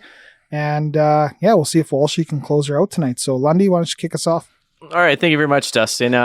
First off, we're gonna stop at the lovely Cilantro and Chive location. You're going out for dinner there. You are ordering the Canadian Smash Burger, and you're also wanting to party a little bit, so you get 3 hazy blonde ales. And you had good service, so you're tipping 20%. What is the total of your bill? You doing long division? Accountants can't add anything without a calculator. I said $70. 45. The total comes to $54.13. Oh, so Kevin Walsh with 3. Oh, well, that's good. That's a good bang for your buck. Head to Cilantro. Yeah, it's way cheaper than you thought, Ted. well, yeah. Wait, how much are the beers? Oh, I tipped 40. I tipped 40% because I enjoyed my service so much. Well, this is gonna be a 60. a fun game. 60 would have been. Okay, so You're doing $5. one nothing, 60. Kev. Yeah. All right, so we had a great night at Cilantro. We want to keep the party going, but we're at our house. Use the door tender app. This is like a choose your own adventure. So we're going to order 2 cases of Treble T, 12 packs. We're going to include GST in that. We're going to use the Oh Dear Summer code, and we're going to add a $5 tip. What's our total? I'm at a disadvantage because I think Ted I just ordered the Treble T. Yeah, he knows exactly what it costs. You bastards. Okay, I said $53. I said $40. Okay, it's going to come to $60.08. All right, you guys drank all that beer at home, but you still want to keep partying. Of course, it's Tuesday night. Let's go out to Troubled Monk and keep drinking. You're going to get 2 Daycation Lagers, 2 Juicy Gossips, and 2 Troubled Teas. And you're also tipping 20% because they too had great service. Okay, so 20% is not 40. $51. $40. $50.40. I went down to 51 too. I saw you. I was wondering how I low should you have were just going gone to drop 50. it. Yeah. Okay, so 2-1 Kev. So we hit Cilantro. We went at a day party at Ryan's house, ordered door tender. We headed to the Trouble Monk, Now we're going to the first ever Black Falls Bulldogs game. I mean, I'm already in this day for like $200. I'm never getting out of Lund's basement. If this is... Oh, we bought 2 adult season tickets. No GST. What do you pay? $2,100. I said I paid $1 for it. Because I know a guy. $700. So good job, Teddy. They're only $350 a piece. I was gonna say 900, so I'm glad I don't know what I was thinking there. Smart play, Teddy. I was thinking like that VIP box. Yeah. Oh, yeah. So Well, he knows he's That's getting the what I top was notch. thinking. Yeah. What's the score? 2-2. 2-2. All right, so it's the next day. You guys, How are we feeling? you guys Other than are, broke. you guys are feeling like crap, but nothing makes you feel better than that crisp Alberta air skiing down a mountain. You're going to Canyon Ski Hill, and you're bringing the family. So you're getting a full day family pass of 4, but no one owns their skis, so you got to get a rental pack for 4 as well. What are you paying for your family that day? What kind of a dickhead way to remind me I'm all alone, but thanks. 4? For 4, yeah. I don't know. I said $340. I said 200. The correct answer is $265. Wow. Okay. That's a pretty good deal. Some of these places That could is a just great deal. some of these places could just absolutely hose me if they say, "Oh yeah, that's $340." Okay, sounds right. Okay, so we had such a great day on the slopes. It's still early, so we're going to go out to Discovery Wildlife Zoo. We're going to walk with the wolves in their adventure pack with that same family of 4 plus GST. How much you paying? What season are we in? Doesn't matter. Wolves live through all seasons. I'd like to walk with the wolves, so that'd be pretty cool. Just howl with them. Oh, maybe we should start doing wolf call. You actually get that one right. And what if you walked with the deer? I don't want to do that anymore. All right. I said $122.50. $90. The correct answer is $95 a Holy person, shoot. so $399. Oh, Teddy. Teddy boy evens it up Which at is 3. which is still reasonable. Let's not, Yeah, let's be honest here. Walking with the Yeah. wolves is insane for $100 a person. because it's what 20 something bucks a person to get To in. get right? in, yeah. Which All right, you've just finished walking with the wolves, and now you're hungry. So you head over to Memphis Blues, and you drop the kids off at home. So we go to Memphis. Anyways, yeah. Yeah. It doesn't matter what order that happens in, but the kids are not there. And you decide to get the Memphis Feast platter, as well as 2 homemade lemonades. Service is great, tip 20%. What are you paying? Just regular lemonades or grown-up lemonades? Just regular. Yeah, Just regular. You drank too much last night. You just want regular lemonades. This is a meat question, Walsh. You're fucked. I know. Yeah. You know it. Kev's erased his answer like 4 times. 110. $70. Well, if you split the difference, you would have been correct. It's $91.80. Oh. So Teddy pulls into the lead for Teddy's 3. up by 1, yeah. Okay. How many questions left? 3, I think. 3, yeah. Oh. All right, so you had such a great time at Memphis Blues. You said to hell What with time is it? you said to, you said Time for the meat sweats. you said to hell with the kids. Mhm. They're old enough to babysit themselves. Mhm. You're heading to the Holiday Inn on Gasoline Alley. Yes. You're gonna have a nice night out with the wife. Or the girlfriend. You are gonna get the King Suite. or just me. Yeah, I mean, Ted, you could just go have a jacuzzi by yourself and the King Suite with the Yeah. jetted tub. What are you paying? All in cost. I said $195 plus what I watch on pay-per-view. I said 700. Oh, that's How much pay-per-view are you That seems watching? high. That's a little high. You can get this suite for $186. What? So, Oh, they're both too high. yeah, both too They're high. both So too you're, high. you're still down 1, Kev. Wow. Oh, you dodged a I'm bullet. sure if you offer I've them seen that $700, room. It's incredible. Nice room. Remember, it would have been a Tuesday or Wednesday night. Oh, you didn't. I didn't know it was a weeknight. Well, I just made that as one of my I was kind thinking it of was funny like jokes. Yeah, I was thinking of like the wedding rate. That was I still don't think it's $700. Yeah. so we'll call it that was Thursday night. So you're super relaxed from your stay at the hotel, and you don't want to go home and see your kids just yet. So you decide to go skydiving. You're going to So you don't want to see your kids ever again. you're going to Alberta Skydive, and there's 2 of you skydiving. You're doing tandem skydives because you've never skydove before. Me and Walsh are like, You know, you're going separately because you're going to go with Oh. professional. So there's two of you. You're going for just their average skydive. There's no GST, no extra costs. Just two people skydiving. How much are you paying? Yeah, I said $240. I said 400. The correct answer is $598. So we got a tie going into the last question. Wow. And I think, like, this is random that it's the last question, but I think Ted's got a slight advantage on this one. We just landed on the ground. Yippee. Let's go celebrate. Yes. We're going to Bo's Bar and Stage, baby. We're going to order 4 TV dinners for one, plus tax and unbelievable service at Bo's, 20% gratuity. This is unfair for the last question. Yeah, Ted's ordered these TV dinners like 100 like times. 3 times. Well, you can't. You just use your tiebreaker question instead to be impartial? No, I don't have a tiebreaker. Okay, You Mr. told us you did. I did. You know how many questions about having family and like people who care about you in your life? So let's just let me have this one. Okay, give me a second here. If he'd thought a little harder about the hotel room cost, he wouldn't be so worried about this one. $700. Can't afford this TV dinner. Were we getting the Roman room at the Fantasyland Hotel? Kev's never stayed at a Holiday Inn before. Oh, yeah, I have. Okay, I said Was that- $75. was that- I got 85. You would not believe this. $85 on the nose. $17 a piece times 5% times 20%. $85 on the nose. And that ends. How did you guess that? Versus Walsh. That was nuts. So we're all tied up then. No, hey? so No, it's I over. just won. It's over. Oh, you won? I just Teddy's won the whole got thing. the French Oh. tips coming in. Hey, Hey, what a good. way. Yeah, that's next time I shake your hand, I'll probably cut it. That was a fun game though, Lundy. I That's good, yeah. Hey, how do you think you did on that game? I did fantastic. Yeah. Yeah. Good job, Ryan. Wow. I was 85 on the nose. on the Yeah. nose. I can't wait for you to listen back to like 6 minutes of you complaining about how unfair the question was. No, I was just You were trying to. complaining so long we got the screensaver on the TV. Oh. So yeah, there it is. That's it. That's over. I don't know what we're gonna do next. I don't know if we're gonna keep the verses going. Got a bit of time to think about it, but good job. I kept myself alive at least to make it a little close. I lost the exact same amount you did. Yeah, it's not fun, is 5-3, no. But hey, anyone out there who wants to give me the long fake nails, I guess let me know and we'll do it in the next couple weeks here because I do think it'd be funny to try and golf Yeah. in those. So we'll go for a round. I'll get those on and I'll book off a Saturday. So shit.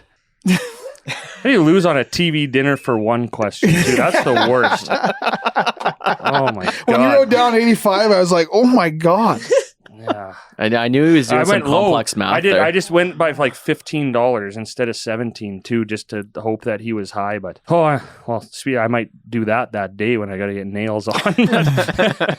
Yeah, it'd be nice to have the meal already cooked for you. Yeah. So Yeah. I don't need a fork at least. Just hey, Scoop. I'm selling back scratches that day for $10 each. Oh. Wait, you're not my target audience then. But all right, we're running long here. We apologize. This is, again, you take a break, you have a bit longer episode, but that is it. Ted versus Walsh is over, unfortunately for me, but it was a lot of fun. Good job. You guys, too, when we started this London Dust, and you're like, man, I don't know how we're going to think of games. You guys, the games, if you go back, like you guys thought of some really good games. That was a really great really game. tie into that the was podcast all Dustin well today. too, and that, and Aaron too, right? You did our Netflix or nonsense, the Prime or Pretend, the boy band or Balderdash. So we'll do something like that to keep it going. I don't know if we're gonna do verses or maybe like individual challenges each episode, something like that. But that's it for that, and that's pretty much it for this episode. So thank you everyone for hanging on with us. Probably a little bit longer one again. Thank you again, Ryan and Riley from Communal Creative Studios by Bose. As always, we always need to get those logarithms going on our social media. So I mentioned at the beginning of the show, love interacting with people on social media. So follow us, Instagram, Twitter, Facebook, subscribe to our YouTube page, all of that crap that you hear every episode. But it is important. It helps tell us who's listening, who's enjoying it. Same thing if you're listening on a podcast app. You want to give us a rating, leave a review. We would appreciate that. Thank you to Beyond Insurance, our episode sponsor, and Matt Cassidy for telling some great stories there. As always, huge thank you to Bo's Bar and Stage, our presenting sponsor. And yeah, final thoughts. And thank you, Aaron, for coming back again and hanging out on the couch. Hey, anytime. I'm here. Hey, and yeah, thanks Ryan. You did a good job.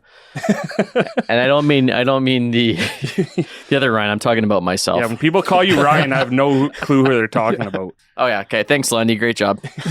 Was that your final thought? Yeah, that's it. Yeah, my final thought is, it felt good to be back in this room at Creative Communal Studios. And That was close. Whatever. Every time I come in here, I think you said it earlier, it's changed a little bit. They just keep up in their game every time I come in here. So if you haven't heard of them and you have some like any media or like green screen stuff or any like podcast stuff, get at them because they're awesome. They're such hard workers. But my final thought, honestly, I forgot about this a little earlier when we were talking about the fashion show. Brennan at Bose, like for as much stuff he does for us and the community and everyone else, he ended up donating all the appetizers at our fashion show too for the Bulldogs. So that's a huge cost that helped out the bottom line for our first foundation event. And God, I don't know if I've met a better human being community wise and just a great guy. So, looking forward to getting back into Bose and buying lots of beers and TV dinner for ones, Walshy? Yeah. Oh, fuck. Yeah, no, great episode. A lot of laughs. Thanks, guys. It was good to be back in the studio. Very glad to be done our competition. So I don't know what's next for this whole. Yeah, we'll think of something. Yeah. Spin of the wheel. Oh, the fucking wheel. And if you're looking for hot local singles in your area, slide into Oh Dear Podcast DMs. And let me know where you're finding them because I cannot. Yeah. But Dustin, you mentioned just your foundation, and one thing we forgot way back again with the live show. Huge thank you to Paul Peters and Jesse Tutt from the Piper Creek Optimist Club too for selling 50/50 tickets that night for probably, I guess, the last fundraiser Lundy's going to do as president probably when you end of September you're up here. But and for everyone who bought it, raised a quick $800 for the club too. So thank you to Paul and Jesse for that and everyone for their support there. And yeah, I think that's a good time to wrap up. Lundy, do you have anything witty to say to take us out here? Bop. Bop. Shibidi bop. Shubop boop bop. Bop. That's it.